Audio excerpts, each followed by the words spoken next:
ਹੱਡੀਆਂ ਵਾਸਤੇ ਮੈਂ ਕਹਿੰਦਾ ਜਿਵੇਂ ਸਾਡੇ ਜਿਸਮ ਲਈ ਖਾਣਾ ਜ਼ਰੂਰੀ ਹੈ ਨੇ ਐਵੇਂ ਹੀ ਸਾਡੇ ਜਿਸਮ ਲਈ ਵਰਜ਼ਿਸ਼ ਜ਼ਰੂਰੀ ਹੈ। ਸਾਡੇ ਆਫ ਕੈਮਰਾ ਪੰਜਾਬੀ ਚੱਲਦੀ ਹੈ, ਔਨ ਕੈਮਰਾ ਪੰਜਾਬੀ ਨਹੀਂ ਚੱਲਦੀ।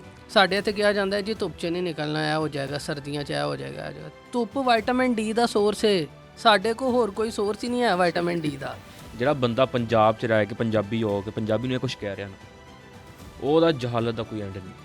ਐਡਮਿਸ਼ਨ ਜਿਹਦਾ ਗਵਰਨਮੈਂਟ ਮੈਡੀਕਲ ਕਾਲਜ 'ਚ ਹੋ ਰਿਹਾ, ਉਹ ਬੱਚਾ ਬਹੁਤ ਪੋਲਿਸ਼ ਹੋਇਆ ਹੈ, ਤੁਸੀਂ ਉਹਦਾ ਮੁਕਾਬਲਾ ਨਹੀਂ ਕਰ ਸਕਦੇ। ਮੇਰੇ ਹਿਸਾਬ ਨਾਲ ਨਾ ਸਭ ਤੋਂ ਅੱਛੇ ਹਸਪਤਾਲ ਜਿਹੜੇ ਨੇ ਉਹ ਸਰਕਾਰੀ ਹਸਪਤਾਲ ਨੇ। ਸਾਡੇ ਇੱਥੇ ਕਿਹਾ ਜਾਂਦਾ ਹੈ ਜਿਹੜਾ ਬੰਦਾ ਜਿੰਨੀ ਇੰਗਲਿਸ਼ ਬੋਲੇਗਾ ਉਹਨਾਂ ਪੜ੍ਹਿਆ ਲਿਖਿਆ। ਲਿਖਿਆ ਹੁੰਦਾ। ਹਾਂਜੀ, ਮੇਰੇ ਲਹਿੰਦੇ ਚੜ੍ਹਦੇ ਪੰਜਾਬ ਦੇ ਸੱਜਣਾ ਮਿੱਤਰਾਂ ਬੇਲੀਆਂ ਭਰਾਵਾਂ ਸਾਰਿਆਂ ਨੂੰ ਸਲਾਮ ਅਲੈਕਮ। ਅੱਜ ਸਾਡੇ ਕੋਲ ਮੌਜੂਦ ਨੇ ਸਾਡੇ ਵੱਡੇ ਭਾਈ ਵੀ ਨੇ, ਡਾਕਟਰ ਵੀ ਨੇ, ਡਾਕਟਰ ਹਸਨੈਨ, ਜਿਹੜੇ ਸਾਡੇ ਅੱਜ ਕੁਝ ਜ਼ਿਹਨ 'ਚ ਸਵਾਲ ਸੀ ਤੇ ਅੱਜ ਅਸੀਂ ਇਹਨਾਂ ਨੂੰ ਆਪਣੇ ਕੋਲ ਇਨਵਾਈਟ ਕੀਤਾ ਕਿ ਸੋਸ਼ਲ ਮੀਡੀਆ 'ਤੇ ਸਾਨੂੰ ਜੋ ਕੁਛ ਦੱਸਿਆ ਜਾਂਦਾ ਕਿ ਤੁਸੀਂ ਆਹ ਖਾ ਲਓ, ਆਹ ਪੀ ਲਓ, ਤੁਸੀਂ ਇੱਦਾਂ ਹੋ ਜਾਓਗੇ, ਤੁਸੀਂ ਇੱਦਾਂ ਹੋ ਜਾਓਗੇ, ਉਹ ਜਿਹੜਾ ਲੋਕਾਂ ਦਾ ਮਾਈਂਡਸੈਟ ਬਣਿਆ ਹੋਇਆ ਕਿ ਅਸੀਂ ਸੋਸ਼ਲ ਮੀਡੀਆ ਤੋਂ ਹਰ ਚੀਜ਼ ਸਿੱਖਣੀ ਆ, ਹਰ ਚੀਜ਼ ਕਰਨੀ ਹੈ। ਅਸਲਾਮ ਅਲੈਕੁਮ ਭਾਜੀ। ਵਾਲੇਕੁਮ ਸਲਾਮ, ਕੀ ਹਾਲ ਹੈ ਤੁਹਾਡਾ, ਕੈਸੀ ਤਬੀਅਤ ਹੈ? ਅਲਹਮਦੁਲਿਲਾ ਭਾਜੀ, ਠੀਕ ਠਾਕ। ਪਹਿਲੇ ਤਾਂ ਭਾਜੀ ਬਾਕੀ ਗੱਲਾਂ ਬਾਤ ਦੀਆਂ, ਇੱਕ ਡਾਕਟਰ ਹੋ ਕੇ ਪੰਜਾਬੀ 'ਚ ਇੰਟਰਵਿਊ ਦੇ ਰਹੇ ਹੋ ਤੁਸੀਂ, ਸਾਨੂੰ ਕਿਦਾਂ ਦਾ ਫੀਲ ਹੋ ਰਿਹਾ? ਬਹੁਤ ਅੱਛਾ ਲੱਗ ਰਿਹਾ ਹੈ। ਉਹਦੀ ਸਭ ਤੋਂ ਵੱਡੀ ਵਜ੍ਹਾ ਹੀ ਹੈ ਕਿ ਸਾਡਾ ਵੀ ਦਿਲ ਕਰਦਾ ਅਸੀਂ ਜ਼ਿਆਦਾ ਪੰਜਾਬੀ ਬੋਲੀਏ, ਕਿਉਂਕਿ ਸਾਡੀ ਪੰਜਾਬੀ ਬੇਸ ਹੈ। ਠੀਕ ਹੈ। ਸਾਡਾ ਰਹਿਣਾ, ਖਾਣਾ, ਪੀਣਾ, ਜੰਮ ਪਲ ਹਰ ਚੀਜ਼ ਪੰਜਾਬੀ ਹੈ। ਹਾਂਜੀ। ਤੇ ਸਾਨੂੰ ਇਹ ਚੀਜ਼ ਮਾਈਂਡ 'ਚ ਰੱਖਣੀ ਚਾਹੀਦੀ ਹੈ, ਆਪਣੇ ਦਿਮਾਗ 'ਚ ਇਹ ਚੀਜ਼ ਬਿਠਾ ਲੈਣੀ ਚਾਹੀਦੀ ਹੈ ਕਿ ਅਸੀਂ ਪੰਜਾਬੀ ਬੋਲਣੀ ਹੈ ਤੇ ਪੰਜਾਬੀ ਨੂੰ ਆਪਣੇ ਨਾਲ ਲੈ ਕੇ ਚੱਲਣਾ ਹੈ। ਤੇ ਭਾਜੀ ਜ਼ਿਆਦਾਤਰ ਤੁਸੀਂ ਮੈਂ ਤੱਕ ਹੁਣ ਤੱਕ ਤੁਸੀਂ ਜਿੰਨੇ ਵੀ ਇੰਟਰਵਿਊ ਦਿੱਤੇ, ਉਹ ਹਰ ਚੀਜ਼ ਤੇ ਉਰਦੂ 'ਚ ਹੁੰਦੀ? ਬਿਲਕੁਲ, ਇਹ ਮੇਰਾ ਪਹਿਲੀ ਦਫਾ ਹੈ ਜਿੱਥੇ ਮੈਂ ਪੰਜਾਬੀ 'ਚ ਇੰਟਰਵਿਊ ਦੇ ਰਿਹਾ, ਨਹੀਂ ਹਾਂਜੀ। ਤੇ ਮੇਰੇ ਹੁਣ ਤੱਕਰ ਜਿੰਨੇ ਵੀ ਇੰਟਰਵਿਊ ਹੋਏ ਨੇ ਸਾਰੇ ਉਰਦੂ 'ਚ ਨੇ। ਕੋਈ ਨੈਸ਼ਨਲ ਇੰਟਰਨੈਸ਼ਨਲ ਕਿਸੇ ਵੀ ਕਿਸਮ ਦਾ ਇੰਟਰਵਿਊ ਹੋਇਆ ਉਹ ਉਰਦੂ 'ਚ ਹੀ ਹੋਇਆ ਹੈ। ਕਦੀ ਕਿਸੇ ਨੇ ਪੰਜਾਬੀ, ਬਲਕਿ ਬੜੇ ਜਗ੍ਹਾ ਐਸੀਆਂ ਹੁੰਦੀਆਂ ਸੀ ਕਿ ਉਹ ਕਹਿੰਦੇ ਸੀ ਕਿ ਤੁਸੀਂ ਕੋਸ਼ਿਸ਼ ਕਰਨਾ ਉਰਦੂ ਹੀ ਹੋਏ, ਪੰਜਾਬੀ ਦਾ ਕੋਈ ਲਫ਼ਜ਼ ਨਾ ਲਫ਼ਜ਼ ਅੰਦਰ ਨਾ ਆਏ। ਹੋਵੇ ਜੀ। ਤੇ ਨਹੀਂ, ਜਿਹੜੇ ਲੋਕ ਤੁਹਾਨੂੰ ਕਹਿੰਦੇ ਸੀ ਯਾਰ ਅਸੀਂ ਪੰਜਾਬੀ 'ਚ ਨਹੀਂ, ਅਸੀਂ ਉਰਦੂ 'ਚ ਹੀ ਕਰਨਾ, ਅੱਜ ਤੁਸੀਂ ਉਹਨਾਂ ਨੂੰ ਕੀ ਕਹੋਗੇ? ਲਓ ਬੈਠਾ ਮੈਂ ਹੁਣ ਮੈਂ ਹੁਣ ਪੰਜਾਬੀ 'ਚ ਪੋਡਕਾਸਟ ਕਰਦਾ ਪਿਆ। ਬਿਲਕੁਲ, ਕਿਉਂਕਿ ਦੇਖੋ ਅਸੀਂ ਬੈਠੇ ਹਾਂ ਪੰਜਾਬ 'ਚ। ਹਾਂਜੀ। ਜੇ ਪੰਜਾਬ 'ਚ ਬਹਿ ਕੇ ਅਸੀਂ ਪੋਡਕਾਸਟ ਕਰ ਰਹੇ ਹਾਂ ਤੇ ਸਾਡੇ ਕੋਲ ਜਿਹੜੇ ਬਹੁਤ ਜ਼ਿਆਦਾ ਲੋਕ ਨੇ ਸਾਨੂੰ ਸੁਣਨ ਆਉਂਦੇ ਨੇ ਉਹ ਪੰਜਾਬ ਦੇ ਲੋਕ ਨੇ, ਜ਼ਾਹਰੀ ਗੱਲ ਹੈ ਜੀ। ਤੇ ਉਹਨਾਂ ਨੂੰ ਪੰਜਾਬੀ 'ਚ ਜਿਹੜੀ ਗੱਲ ਅਸੀਂ ਸਮਝਾਵਾਂਗੇ ਉਹ ਜ਼ਿਆਦਾ ਅੱਛੇ ਨਾਲ ਸਮਝ ਆਏਗੀ ਕਿ ਅਸੀਂ ਉਰਦੂ 'ਚ ਜਾਂ ਇੰਗਲਿਸ਼ ਵਾਲੇ ਪਾਸੇ ਜਾਈਏ। ਸਾਡੇ ਇੱਥੇ ਕਿਹਾ ਜਾਂਦਾ ਹੈ ਜਿਹੜਾ ਬੰਦਾ ਜਿੰਨੀ ਇੰਗਲਿਸ਼ ਬੋਲੇਗਾ ਉਹਨਾਂ ਪੜ੍ਹਿਆ ਲਿਖਿਆ ਹੈ। ਲਿਖਿਆ ਹੁੰਦਾ। ਹਾਂਜੀ। ਅੱਗੇ ਜਾ ਕੇ ਇਹਦੇ ਤੇ ਵੀ ਤੁਹਾਡੇ ਨਾਲ ਮੈਂ ਗੱਲ ਕਰਾਂਗਾ, ਲੇਕਿਨ ਇਸ ਚੀਜ਼ ਤੇ ਇਹੀ ਹੈ ਕਿ ਸਾਨੂੰ ਪੰਜਾਬੀ ਨਾਲ ਲੱਗੇ ਰਹਿਣਾ ਚਾਹੀਦਾ ਹੈ, ਚਾਹੀਦਾ। ਹਾਂਜੀ। ਕਿਉਂਕਿ ਪੰਜਾਬੀ ਇੱਕ ਐਸੀ ਜ਼ੁਬਾਨ ਹੈ ਜਿਹਨੂੰ ਅਸੀਂ ਜਿੰਨਾ ਸਮਝਾਂਗੇ, ਇਹ ਇੱਕ ਸਮੁੰਦਰ ਹੈ, ਜ਼ਾਹਿਰ ਇਹਦੇ 'ਚ ਜਾਂਦੇ ਜਾਓਗੇ ਤੁਸੀਂ ਸਿੱਖਦੇ ਜਾਓਗੇ। ਸਿੱਖਦੇ ਜਾਓਗੇ। ਹਾਂਜੀ। ਕਿਉਂਕਿ ਪੰਜਾਬੀ ਤੁਸੀਂ ਇੱਕ ਚੀਜ਼ ਜ਼ਿਹਨ 'ਚ ਰੱਖਣਾ, ਮੈਂ ਹੁਣ ਇਸ ਚੀਜ਼ ਨੂੰ ਸਮਝਦਾ ਹੈ, ਹੋ ਸਕਦਾ ਹੈ ਕਿ ਮੈਂ ਗਲਤ ਕਹਿ ਰਿਹਾ ਹਾਂ, ਬਹੁਤ ਜ਼ਿਆਦਾਤਰ ਲੋਕ ਮੇਰੀ ਗੱਲ ਨਾਲ ਇਤਫਾਕ ਨਹੀਂ ਕਰਨਗੇ, ਲੇਕਿਨ ਗੱਲ ਇਹ ਆ ਕਿ ਜਿਹੜਾ ਬੰਦਾ ਪੰਜਾਬੀ ਬੋਲਦਾ ਨਾ, ਇਹ ਜਿਹੜਾ ਅੱਜ ਕੱਲ੍ਹ ਸਾਡੇ ਮੁਆਸ਼ਰੇ 'ਚ ਬੜਾ ਲਫ਼ਜ਼ ਦੋ ਆਏ ਹੈ ਨਾ, ਡਿਪਰੈਸ਼ਨ ਤੇ ਇੰਗਜ਼ਾਇਟੀ, ਹਾਂਜੀ। ਕਿ ਬੰਦਾ ਪਾਗਲ ਹੋ ਗਿਆ ਇੱਕ ਕਿਸਮ ਦਾ। ਹਾਂਜੀ। ਠੀਕ ਹੈ, ਤੇ ਮੈਂ ਇਸ ਚੀਜ਼ ਨੂੰ ਸਮਝਦਾ ਕਿ ਜਿਹੜਾ ਬੰਦਾ ਪੰਜਾਬੀ ਬੋਲਦਾ ਹੈ ਉਹ ਬੜਾ ਨਾ ਖੁਸ਼ ਮਸਾਜ ਰਹਿੰਦਾ ਹੈ, ਕਿਉਂਕਿ ਪੰਜਾਬੀ ਬੜੀ ਮਿੱਠੀ ਜ਼ੁਬਾਨ ਮਿੱਠੀ ਹੈ, ਜ਼ਾਹਰੀ ਗੱਲ ਹੈ ਜੀ। ਇਹਨੂੰ ਬੋਲਣ ਨਾਲ ਤੁਸੀਂ ਬੜੇ ਖੁਸ਼ ਰਹਿੰਦੇ ਹੋ। ਸਾਡੇ ਇੱਥੇ ਪੰਜਾਬੀ ਇੱਕ ਤੇ ਅੱਲਾ ਦਾ ਸ਼ੁਕਰ ਹੈ ਹੁਣ ਤੇ ਬਹੁਤ ਅੱਛੀ ਜਾ ਰਹੀ ਹੈ, ਕਿਉਂ? ਕਿਉਂਕਿ ਇਹਦੇ 'ਚ ਸਾਡਾ ਜਿਹੜਾ ਚੜ੍ਹਦਾ ਪੰਜਾਬ ਹੈ ਉਹਦਾ ਬੜਾ ਵੱਡਾ ਕਿਰਦਾਰ ਹੈ। ਜ਼ਾਹਰੀ ਗੱਲ ਹੈ ਜੀ। ਪੰਜਾਬੀ ਨੂੰ ਅੱਜ ਕੱਲ੍ਹ ਜਿਹੜੇ ਮੁਕਾਮ ਤੇ ਲੈ ਕੇ ਆਇਆ, ਇਹਦੇ 'ਚ ਸਾਡੇ ਚੜ੍ਹਦੇ ਪੰਜਾਬ ਦਾ ਬੜਾ ਵੱਡਾ ਹੱਥ ਹੈ। ਹਾਂਜੀ। ਤੇ ਮੈਨੂੰ ਲੱਗਦਾ ਇਹ ਹੱਥ ਸ਼ੁਰੂ ਹੋਇਆ ਸੀ ਕੈਰੀ ਔਨ ਜੱਟਾ ਤੋਂ, ਠੀਕ ਹੋ ਗਿਆ ਜੀ। ਉਦੋਂ ਤੋਂ ਇਹ ਹੱਥ ਸ਼ੁਰੂ ਹੋਇਆ ਤੇ ਉਸ ਤੋਂ ਬਾਅਦ ਉਹ ਚੀਜ਼ ਚੱਲਦੀ ਜਾ ਰਹੀ ਹੈ, ਚੱਲਦੀ ਜਾ ਰਹੀ ਹੈ। ਤੇ ਇਹ ਬੜਾ ਅੱਛਾ ਪੁਆਇੰਟ ਹੈ ਕਿ ਅਸੀਂ ਬਿਹਤਰੀ ਵਾਲੇ ਪਾਸੇ ਜਾ ਰਹੇ ਹਾਂ ਆਪਣੀ ਜ਼ੁਬਾਨ ਨੂੰ ਲੈ ਕੇ। ਤੇ ਡਾਕਟਰ ਸਾਹਿਬ ਹੁਣ ਕੁਛ ਆਪਣੇ ਬਾਰੇ ਦੱਸੋ ਕਿ ਤੁਹਾਡੀ ਤੁਸੀਂ ਕਿਹੜੀ ਡਿਗਰੀ ਕੀਤੀ, ਕਿੱਥੋਂ ਕੀਤੀ? ਠੀਕ ਹੈ, ਤੇ ਤੁਸੀਂ ਕਿਚ ਉਹ ਸ- ਤੁਸੀਂ ਕਿਸ ਚੀਜ਼ 'ਚ ਮਾਹਰ ਹੋ ਯਾਰ? ਤੁਸੀਂ ਮੈਂ ਸਿੱਧੀ ਮੈਂ ਤਾਂ ਪੁੱਛਦਾ। ਡਾਕਟਰ ਫਿਜ਼ੀਕਲ ਥੈਰੇਪੀ ਕੀਤੀ ਸੀ, ਅੱਛਾ। ਤੇ ਬੈਚਲਰ ਮੇਰਾ ਲਾਹੌਰ ਤੋਂ ਹੀ ਆ, ਉਸ ਤੋਂ ਬਾਅਦ ਮੈਂ ਮਾਸਟਰਸ ਕੀਤਾ ਹੈ ਹੁਣ। ਤੇ ਉਸ ਤੋਂ ਇਲਾਵਾ ਮੈਂ ਆਪਣਾ ਪ੍ਰਾਈਵੇਟ ਪ੍ਰੈਕਟਿਸ ਮੇਰੀ ਜ਼ਿਆਦਾ ਹੈ। ਅੱਛਾ। ਬਹਿਰੀਆ ਟਾਊਨ ਲਾਹੌਰ 'ਚ ਮੈਂ ਆਪਣਾ ਕਲੀਨਿਕ ਕਰ ਰਿਹਾ ਹਾਂ। ਮੇਰਾ ਹਾਂਜੀ। ਜ਼ਿਆਦਾਤਰ ਜਿਹੜਾ ਹੈ ਉਹ ਆਪਣੇ ਕਲੀਨਿਕ ਦੀ ਹੱਦ ਤੱਕ ਹੀ ਮੈਂ ਹੈਗਾ, ਹਾਂਜੀ। ਲੇਕਿਨ ਅੱਲਾ ਦਾ ਸ਼ੁਕਰ ਹੈ ਕਿ ਅੱਲਾ ਪਾਕ ਨੇ ਇੱਕ ਨਾਂ ਬਣਾਇਆ ਹੈ। ਮੈਂ ਇਸ ਕਾਬਿਲ ਨਹੀਂ ਸੀ, ਮੈਂ ਆਪਣੇ ਆਪ ਨੂੰ ਇਸ ਕਾਬਿਲ ਨਹੀਂ ਸਮਝਦਾ, ਅੱਲਾ ਪਾਕ ਨੇ ਜਿੰਨਾ ਮੈਨੂੰ ਅਤਾ ਉਨਤਾਰ ਕੀਤਾ ਹੈ। ਕੀਤਾ। ਹਾਂਜੀ। ਤੇ ਮੈਨੂੰ ਲੱਗਦਾ ਹੈ ਇਹਦੇ 'ਚ ਦੁਆਵਾਂ ਸਭ ਤੋਂ ਪਹਿਲੇ ਨੇ। ਜ਼ਾਹਰੀ ਗੱਲ ਹੈ ਜੀ। ਤੁਸੀਂ ਦੁਆਵਾਂ ਲਓ, ਤੁਸੀਂ ਦੇਖੋ ਸਭ ਤੋਂ ਪਹਿਲੇ ਮੈਂ ਸਾਡੇ ਜਿਹੜੇ ਦੇਖਣ ਵਾਲੇ ਉਹਨਾਂ ਨੂੰ ਕਵਾਂਗਾ ਕੋਈ ਚੀਜ਼ ਜਿਹੜੀ ਹੈ ਨਾ, ਉਹਨੂੰ ਇਹ ਨਾ ਸੋਚ ਕੇ ਕਰੋ ਕਿ ਭਾਈ ਅਸੀਂ ਪੈਸਾ ਹੀ ਕਮਾਉਣਾ ਹੈ। ਤੁਸੀਂ ਕੰਮ 'ਚ ਆ ਗਏ ਹੋ ਨਾ, ਤੁਸੀਂ ਦਿਲ ਲਾ ਕੇ ਕੰਮ ਕਰੋ। ਅੱਲਾਹ ਅੱਲਾਹ ਪਾਕ ਤੁਹਾਨੂੰ ਤੁਹਾਡੀ ਮਿਹਨਤ ਦਾ ਸਿਲਾ ਜ਼ਰੂਰ ਦੇਣਗੇ। ਜ਼ਾਹਰੀ ਗੱਲ ਹੈ। ਅੱਲਾਹ ਪਾਕ ਕਦੀ ਵੀ ਤੁਹਾਡੀ ਮਿਹਨਤ ਨਹੀਂ ਰੱਖਣਗੇ। ਤੁਹਾਨੂੰ ਉਹਦਾ ਸਿਲਾ ਕਰੋੜ ਗੁਣਾ ਜ਼ਿਆਦਾ ਆਏਗਾ। ਬੇਸ਼ੱਕ ਜੀ। ਜਦੋਂ ਤੁਸੀਂ ਸ਼ੁਰੂ ਕਰਦੇ ਹੋ ਤੁਹਾਨੂੰ ਲੱਗਦਾ ਹੈ ਕਿ ਤੁਸੀਂ ਬਹੁਤ ਘੱਟ ਹੋ, ਤੁਹਾਨੂੰ ਕੁਛ ਨਹੀਂ ਲੱਭ ਰਿਹਾ। ਲੇਕਿਨ ਦੇਖੋ, ਜੇ ਅਸੀਂ ਕਹੀਏ ਨਾ ਕਿ ਬਹੁਤ ਸਾਰੇ ਲੋਕ ਇਸ ਤਰ੍ਹਾਂ ਦੇ ਨੇ ਜਿਨ੍ਹਾਂ ਦੇ ਮੂੰਹੋਂ ਮੈਂ ਗੱਲ ਸੁਣਨਾ ਹੈ ਕਿ ਸ਼ਾਇਦ ਸਾਡੀ ਕੋਈ ਅਜ਼ਮਾਇਸ਼ ਹੈ, ਹਾਂਜੀ। ਤੇ ਪੈਸੇ ਦਾ ਅਜ਼ਮਾਇਸ਼ ਨਾਲ ਲੈਣਾ ਦੇਣਾ, ਜ਼ਿਆਦਾ ਪੈਸੇ ਵਾਲੇ ਦਾ ਹੋ ਸਕਦਾ, ਘੱਟ ਪੈਸੇ ਵਾਲੇ ਦਾ ਅਜ਼ਮਾਇਸ਼ ਨਾਲ ਕੋਈ ਲੈਣਾ ਦੇਣਾ ਨਹੀਂ। ਨਹੀਂ ਹੈ। ਕਿਉਂਕਿ ਜ਼ਿਆਦਾ ਪੈਸਾ ਹੋਣਾ ਵੀ ਅਜ਼ਮਾਇਸ਼ ਹੈ। ਜ਼ਾਹਰੀ ਗੱਲ ਹੈ। ਜੇ ਅੱਲਾਹ ਪਾਕ ਨੇ ਤੁਹਾਨੂੰ ਜ਼ਿਆਦਾ ਦਿੱਤਾ ਹੈ ਨਾ, ਇਹਦਾ ਮਤਲਬ ਇਹ ਨਹੀਂ ਕਿ ਅੱਲਾਹ ਪਾਕ ਨੇ ਤੁਹਾਨੂੰ ਕਿਹਾ ਕਿ ਆਪਣੇ ਬੋਝੇ ਭਰ ਲਓ। ਹਾਂਜੀ। ਇਹਦਾ ਮਤਲਬ ਇਹ ਆ ਕਿ ਤੁਸੀਂ ਆਪਣੀ ਜ਼ਰੂਰੀਆਤ ਵੇਖੋ, ਜੋ ਤੁਹਾਡਾ ਇਸਤੇਮਾਲ ਹੈ ਉਹ ਵੇਖੋ, ਉਸ ਤੋਂ ਬਾਅਦ ਆਪਣੇ ਇਰਦ ਗਿਰਦ ਦੇ ਲੋਕਾਂ ਨੂੰ ਵੇਖੋ, ਵੇਖੋ ਜੀ। ਉਹਨਾਂ ਦਾ ਵੀ ਤੁਸੀਂ ਹਿੱਸਾ ਬਣਨਾ ਹੈ। ਕਿਉਂਕਿ ਹੁਣ ਮੈਂ ਆਪਣੀ ਹੀ ਗੱਲ ਕਰਾਂ ਕਿ ਮੈਂ ਜਦੋਂ ਤਿਕਰ ਆਪਣੀ ਗੱਲ ਇਸ ਸੈਂਸ 'ਚ ਕਰ ਰਿਹਾ ਕਿ ਜਿੰਨੀ ਦੇਰ ਤੱਕ ਮੇਰੇ ਮਾਈਂਡ 'ਚ ਇਹ ਚੀਜ਼ ਹੁੰਦੀ ਸੀ ਨਾ, ਹਰ ਇਨਸਾਨ ਦੇ ਮਾਈਂਡ 'ਚ ਹੁੰਦੀ ਹੈ, ਦਿਮਾਗ 'ਚ ਇਹ ਚੀਜ਼ ਹੁੰਦੀ ਹੈ ਕਿ ਮੈਂ ਪੈਸਾ ਕਮਾਉਣਾ ਹੈ ਤੇ ਮੈਂ ਆਪਣਾ ਆਪ ਬਣਾਉਣਾ ਹੈ। ਤੇ ਜਦੋਂ ਤੁਸੀਂ ਐਸੀ ਚੀਜ਼ ਤੇ ਚੱਲਦੇ ਹੋ ਨਾ, ਤੇ ਬੜੀਆਂ ਚੀਜ਼ਾਂ ਤੇ ਆ ਕੇ ਨਾ ਤੁਸੀਂ ਮਾਰ ਵੀ ਖਾਂਦੇ ਹੋ ਜ਼ਿੰਦਗੀ 'ਚ। ਤੁਸੀਂ ਜ਼ਿੰਦਗੀ 'ਚ ਆਪਣਾ ਇੱਕ ਅਸੂਲ ਬਣਾ ਲਓ ਕਿ ਭਾਈ ਮੈਂ ਇੰਨਾ ਕਮਾ ਰਿਹਾ ਨਾ, ਤੇ ਮੈਂ ਵਿੱਚੋਂ ਵੇਖਣਾ ਹੈ ਕਿਹੜੇ ਲੋਕ ਐਸੇ, ਮਤਲਬ ਮੇਰੀ ਕੋਈ ਔਕਾਤ ਨਹੀਂ ਹੈ। ਅੱਲਾਹ ਪਾਕ ਮੈਨੂੰ ਕੀ ਵਸੀਲਾ ਬਣਾ ਸਕਦੇ ਕਿਸੇ ਲਈ। ਹਾਂਜੀ। ਤੁਸੀਂ ਇੱਕ ਇਨਸਾਨ ਨਾਲ, ਤੁਸੀਂ ਮੇਰੇ ਕਹਿਣ ਤੇ ਨਾ ਸਿਰਫ ₹100 ਸਾਨੂੰ ਵੇਖਣ ਵਾਲੀ ਆਡੀਅנס ਨੂੰ ਮੈਂ ਕਹਿ ਰਿਹਾ, ਇੱਕ ਵਾਰੀ ₹100 ਅੱਲਾਹ ਦੀ ਰਾਹ 'ਚ ਦੇ ਕੇ ਵੇਖੋ ਕਿਸੇ ਨੂੰ। ਅਗਲੇ ਦਿਨ ਤੁਹਾਨੂੰ ₹1000 ਆਏਗਾ ਉਹ। ਤੁਸੀਂ ਅਗਲੇ ਦਿਨ 1000 ਦਿਓਗੇ, ਤੁਹਾਨੂੰ ਫਿਰ 10,000 ਆਏਗਾ। ਇਹ ਵੱਧਦਾ ਜਾਂਦਾ ਹੈ। ਤੇ ਜੇ ਬੇਸ਼ੱਕ। ਤੁਸੀਂ ਰੱਖੋਗੇ, ਤੇ ਫਿਰ ਉਹ ਇਸਤੇਮਾਲ ਹੋਏਗਾ ਤੁਹਾਡੀਆਂ ਬਿਮਾਰੀਆਂ ਤੇ। ਫਿਰ ਤੁਸੀਂ ਆਓਗੇ ਸਾਡੇ ਕੋਲ। ਸਾਡੇ ਕੋਲ। ਤੇ ਡਾਕਟਰ ਸਾਹਿਬ ਤੁਸੀਂ ਹੁਣ ਤੱਕ ਅਵਾਮ ਵਾਸਤੇ ਕਿੰਨੀ ਕੁ ਖਿਦਮਤ ਖਲਾ ਕੀਤੀ? ਦੇਖੋ ਜੀ, ਮੈਂ ਆਪਣੇ ਬਾਰੇ 'ਚ ਕੋਈ ਵੱਡੀ ਗੱਲ ਨਹੀਂ ਕਰਾਂਗਾ, ਲੇਕਿਨ ਅੱਲਾਹ ਪਾਕ ਦਾ ਸ਼ੁਕਰ ਹੈ, ਅੱਲਾਹ ਪਾਕ ਨੇ ਜਿੰਨਾ ਵੀ ਨਵਾਜ਼ਿਆ ਹੈ। ਮੇਰਾ ਹੁਣ ਇਸ ਟਾਈਮ ਜਿਹੜਾ ਜ਼ਿਆਦਾ ਫੋਕਸ ਹੈ, ਮੈਂ ਜਿਹੜੇ ਬੱਚੇ ਅਪਾਹਜ ਨੇ, ਜੀ। ਜਿਹੜੇ ਬੱਚੇ ਦਿਮਾਗੀ ਤੌਰ ਤੇ ਨੇ ਜਾਂ ਜਿਸਮਾਨੀ ਤੌਰ ਤੇ ਨੇ ਜਾਂ ਯਤੀਮ ਬੱਚੇ ਨੇ, ਮੈਂ ਜਿਸ ਹੱਦ ਤੱਕ ਹੋ ਸਕਦਾ ਮੈਂ ਉਹਨਾਂ ਦਾ ਕਰਦਾ। ਮੇਰੇ ਕੋਲ ਕਾफ़ੀ ਜ਼ਿਆਦਾ ਯਤੀਮ ਬੱਚੇ ਨੇ, ਮਤਲਬ ਮੇਰੇ ਇੱਕ ਬਹੁਤ ਹੀ ਮੁਹਸਿਨ ਨੇ, ਹਾਂਜੀ। ਉਹਨਾਂ ਨੇ ਇੱਕ ਯਤੀਮਖਾਨਾ ਬਣਾਇਆ ਹੋਇਆ ਹੈ, ਤੇ ਮੇਰੇ ਵੱਲੋਂ ਜੋ ਹੋ ਸਕਦਾ ਮੈਂ ਉਹਨਾਂ ਬੱਚਿਆਂ ਲਈ ਕਰਦਾ। ਉੱਥੇ ਬੱਚੇ ਇਸ ਕਿਸਮ ਦੇ ਵੀ ਬੱਚੇ ਨੇ ਕਿ ਤੁਹਾਨੂੰ ਅੱਲਾ ਦਾ ਤੁਸੀਂ ਜੇ ਸ਼ੁਕਰ ਅਦਾ ਜਿਹੜਾ ਇਨਸਾਨ ਨਹੀਂ ਕਰਦਾ ਨਾ, ਤੇ ਉਹਨੇ ਦੇਖਣਾ ਉਹ ਕਿੰਨਾ ਖੁਸ਼ ਨਸੀਬ ਹੈ। ਤੇ ਮੈਂ ਕਹਿੰਦਾ ਉਹ 2 ਜਗ੍ਹਾ ਜਾ ਕੇ ਦੇਖੇ, ਜਾਂ ਤੇ ਉਹ ਯਤੀਮਖਾਨੇ ਵੇਖੇ ਜਾਂ ਤੇ ਉਹ ਜੇਲ੍ਹ ਵੇਖੇ। ਦੇਖ। ਇਹ 2 ਜਗ੍ਹਾ ਐਸੀਆਂ ਹੈ ਕਿ ਅੱਲਾਹ ਪਾਕ ਕਿਸੇ ਨੂੰ ਨਾ ਲੈ ਕੇ ਜਾਣ। ਯਤੀਮਖਾਨੇ ਤੁਸੀਂ ਜਾਓਗੇ ਨਾ, ਤੁਹਾਨੂੰ ਉੱਥੇ ਹਰ ਕਿਸਮ ਦਾ ਬੱਚਾ ਮਿਲੇਗਾ। ਹਾਂਜੀ। ਮੈਂ ਹੁਣ ਇੱਕ ਭੈਣ ਭਰਾ ਦੇਖ ਕੇ ਆਇਆ, ਬੱਚੇ ਦੀ ਉਮਰ ਹੈ 3 ਸਾਲ, ਬੱਚੀ ਦੀ ਉਮਰ ਹੈ 5 ਸਾਲ। ਦੋਨੋਂ ਬੱਚੇ ਬਲਾਈਂਡ ਨੇ, ਨਾਬੀਨੇ ਨੇ। ਜਿਸਮਾਨੀ ਤੌਰ ਤੇ ਵੀ ਉਹ ਅਪਾਹਜ ਨੇ, ਤੇ ਅੱਖਾਂ ਵੀ ਦੋਨਾਂ ਦੀਆਂ ਨਹੀਂ ਹੈਗੀਆਂ, ਤੇ ਦੋਨੋਂ ਭੈਣ ਭਰਾ ਨੇ। ਤੇ ਅੱਲਾਹ ਪਾਕ ਕਿਸ ਹੱਦ ਤੀਕਰ ਕਿ ਤੁਹਾਨੂੰ ਨਵਾਜ਼ ਰਹੇ ਨੇ, ਤੁਸੀਂ ਇਸ ਚੀਜ਼ ਨੂੰ ਨਹੀਂ ਸਮਝ ਨਹੀਂ ਸਕਦੇ। ਸਕਦੇ। ਤੇ ਜੇ ਅੱਲਾਹ ਨੇ ਤੁਹਾਨੂੰ ਨਵਾਜ਼ਿਆ ਹੈ, ਤੇ ਇਹੋ ਜਿਹੇ ਬੱਚੇ ਜਿਹੜੇ ਹੁੰਦੇ ਨੇ ਉਹਨਾਂ ਲਈ ਤੁਸੀਂ ਜੋ ਵੀ ਕਰ ਸਕਦੇ ਹੋ, ਤੁਸੀਂ ਉਹਨਾਂ ਲਈ ਕਰੋ। ਕਿਉਂਕਿ ਅੱਲਾਹ ਪਾਕ ਜੇ ਤੁਹਾਨੂੰ ਦੇ ਰਿਹਾ ਨਾ, ਤੇ ਇਹਦਾ ਮਤਲਬ ਇਹ ਨਹੀਂ ਤੁਹਾਡਾ ਨਸੀਬ ਹੈ। ਹੋ ਸਕਦਾ ਅੱਲਾਹ ਪਾਕ ਨੇ ਤੁਹਾਨੂੰ ਦਿੱਤਾ ਕਿ ਉਹਦੇ ਤੀਕਰ ਪਹੁੰਚਾ ਹੈ। ਪਹੁੰਚਾ ਦਿਓ। ਇਹ ਚੀਜ਼ ਹੁੰਦੀ ਹੈ ਮੇਨ। ਡਾਕਟਰ ਸਾਹਿਬ ਆਪਣੀ ਡਿਗਰੀ ਤੇ ਬੰਦਾ ਇੱਕ ਡਾਕਟਰੀ ਕਰਦਾ, ਉਹਦਾ ਖਰਚਾ ਹੁੰਦਾ, ਹਰ ਚੀਜ਼ ਹੁੰਦੀ, ਠੀਕ ਹੈ। ਤੁਸੀਂ ਇਹ ਨਹੀਂ ਸੋਚਦੇ ਕਿ ਯਾਰ ਨਹੀਂ ਮੈਂ ਸਿਰਫ ਆਪ ਹੀ ਪੈਸੇ ਕਮਾਉਣੇ ਆ, ਮੈਂ ਇਹ ਕਹਿੰਦੇ ਨਾ ਕਿ ਇਹ ਦਫਾ ਹੋਵੇ, ਮੈਨੂੰ ਇਹਨਾਂ ਨਾਲ ਕੋਈ ਲੈਣ ਦੇਣ ਨਹੀਂ ਹੈ, ਠੀਕ ਹੈ, ਕਿਉਂਕਿ ਮੈਂ ਆਪਣੇ ਪੈਸੇ ਕਮਾਵਾਂ, ਮੈਂ ਆਪਣੀ ਜ਼ਿੰਦਗੀ ਸਕੂਨ ਦੀ ਗੁਜ਼ਾਰਾਂ, ਕਦੇ ਇੱਦਾਂ ਦਾ ਦਿਲ 'ਚ ਖਿਆਲ ਨਹੀਂ ਹੈ? ਮੈਂ ਇਸ ਚੀਜ਼ 'ਚ ਨਾ ਇੱਕ ਮਿਸਾਲ ਦਿੰਦਾ। ਇੱਕ ਰੇਸ ਹੈ ਨਾ, ਇੱਕ ਘੋੜਾ ਜਲਦੀ ਥੱਕ ਜਾਂਦਾ, ਇੱਕ ਘੋੜਾ ਬਹੁਤ ਦੇਰ ਤੱਕ ਜਾਂਦਾ ਹੈ। ਹਾਂਜੀ। ਤੇ ਜੇ ਤੁਸੀਂ ਇਹਨਾਂ ਚੀਜ਼ਾਂ ਤੇ ਰਹੋਗੇ ਨਾ, ਤੇ ਤੁਸੀਂ ਲੰਬੀ ਰੇਸ ਦੇ ਘੋੜੇ ਨਹੀਂ ਹੋ। ਤੁਸੀਂ ਸਮਝ ਲਓ ਤੁਹਾਡਾ ਐਂਡ ਹੈ ਇੱਕ। ਜੇ ਤੁਸੀਂ ਪੈਸੇ ਤੇ ਚੱਲਣਾ ਹੈ ਨਾ, ਤੇ ਤੁਹਾਡਾ ਇੱਕ ਐਂਡ ਹੈ, ਇੱਕ ਪੁਆਇੰਟ ਹੈ ਜਿੱਥੇ ਜਾ ਕੇ ਅੱਲਾਹ ਪਾਕ ਨੇ ਤੁਹਾਡੀ ਰੱਸੀ ਦਰਾਜ਼ ਕੀਤੀ ਹੋਈ ਹੈ। ਕੀਤੀ ਹੋਈ। ਕਿਤੇ ਨਾ ਕਿਤੇ ਜਾ ਕੇ ਤੁਹਾਡੀ ਪਕੜ ਹੋ ਜਾਣੀ ਹੈ। ਤੇ ਜੇ ਤੁਸੀਂ ਹਰ ਚੀਜ਼ ਨੂੰ ਲੈ ਕੇ ਚੱਲੋਗੇ ਨਾ, ਤੇ ਫਿਰ ਮੈਦਾਨ ਤੁਹਾਡੇ ਲਈ ਖੁੱਲਾ ਹੈ।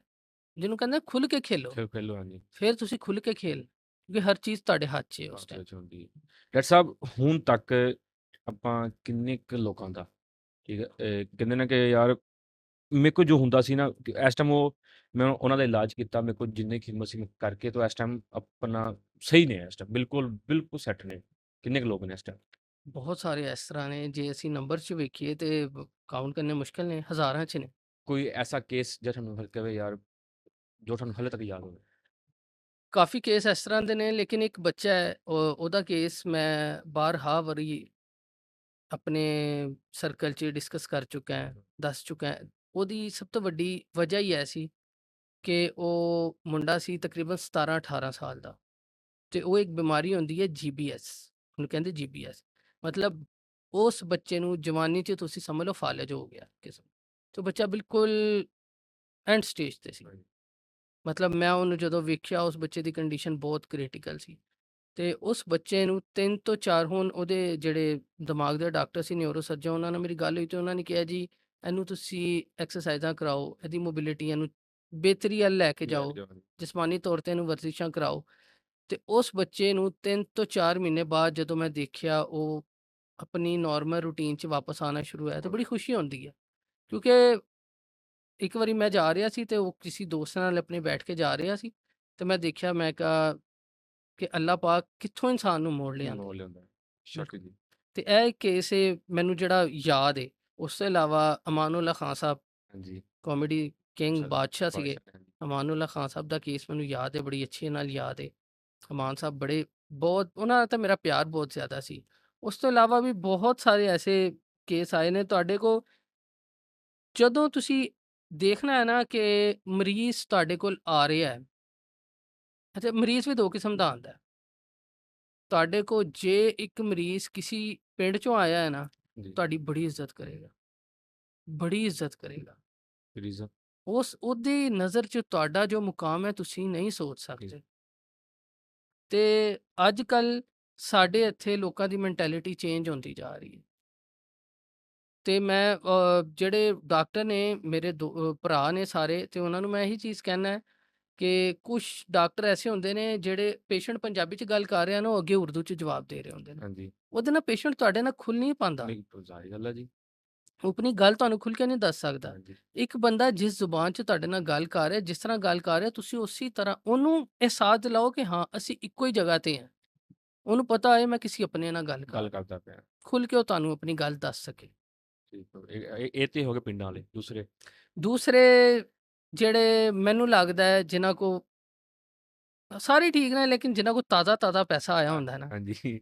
ਤੇ ਉਹਨਾਂ ਨੂੰ ਲੱਗਦਾ ਹੈ ਕਿ ਅਸੀਂ ਪੈਸੇ ਦਿੱਤੇ ਤੇ ਅਸੀਂ ਬੰਦਾ, ਪਤਾ ਨਹੀਂ ਹੁਣ ਡਾਕਟਰ, ਅਸੀਂ ਜਿੰਨੀ ਦੇਰ ਤੱਕ ਸਾਡੀ ਗੱਲ ਨਹੀਂ ਹੁੰਦਾ ਕੀ ਹੈ, ਉਹ ਪੇਸ਼ੈਂਟ ਤੁਹਾਡੇ ਕੋਲ ਆਇਆ ਹੈ ਨਾ, ਇੱਕ ਤੇ ਉਹਨੇ ਆਂਦੇ ਹੀ ਤੁਹਾਨੂੰ ਦੱਸਣਾ ਹੈ ਡਾਕਟਰ ਸਾਹਿਬ ਮੇਰਾ ਇਹ ਮਸਲਾ ਹੈ, ਇਹ ਮਸਲਾ ਹੈ, ਇਹ ਮਸਲਾ ਹੈ, ਤੇ ਮੈਨੂੰ ਇਹ ਲੱਗਦਾ ਹੈ ਕਿ ਤੁਸੀਂ ਮੈਨੂੰ ਇਹ ਚੀਜ਼ਾਂ ਲਾਓ, ਇਹ ਦਵਾਈਆਂ ਦਿਓ ਤੇ ਮੈਂ ਠੀਕ ਹੋ ਜਾਵਾਂਗਾ। ਤੇ ਫਿਰ ਤੇ ਬੰਦਾ ਪੁੱਛੇ ਤੂੰ ਘਰ ਹੀ ਰਹਿ, ਤੂੰ ਮੇਰੇ ਫਿਰ ਕੋ ਕੀ ਤੂੰ ਕਰਨਾ, ਤੂੰ ਫਿਰ ਲੈਣ ਕੀ ਆਇਆ? ਲੈਣ ਕੀ ਆਇਆ। ਮੇਰੇ ਨਾਲ ਇੱਕ ਵਾਰੀ ਹੋਇਆ, ਮੇਰੇ ਕੋਲ ਇੱਕ ਮਰੀਜ਼ ਆਇਆ, ਮੈਨੂੰ ਆ ਕੇ ਕਹਿੰਦਾ ਡਾਕਟਰ ਸਾਹਿਬ ਮੇਰੀ ਨਾ ਕਮਰ 'ਚ ਮਸਲਾ ਹੈ। ਮੈਂ ਕਿਹਾ ਅੱਛਾ ਜੀ।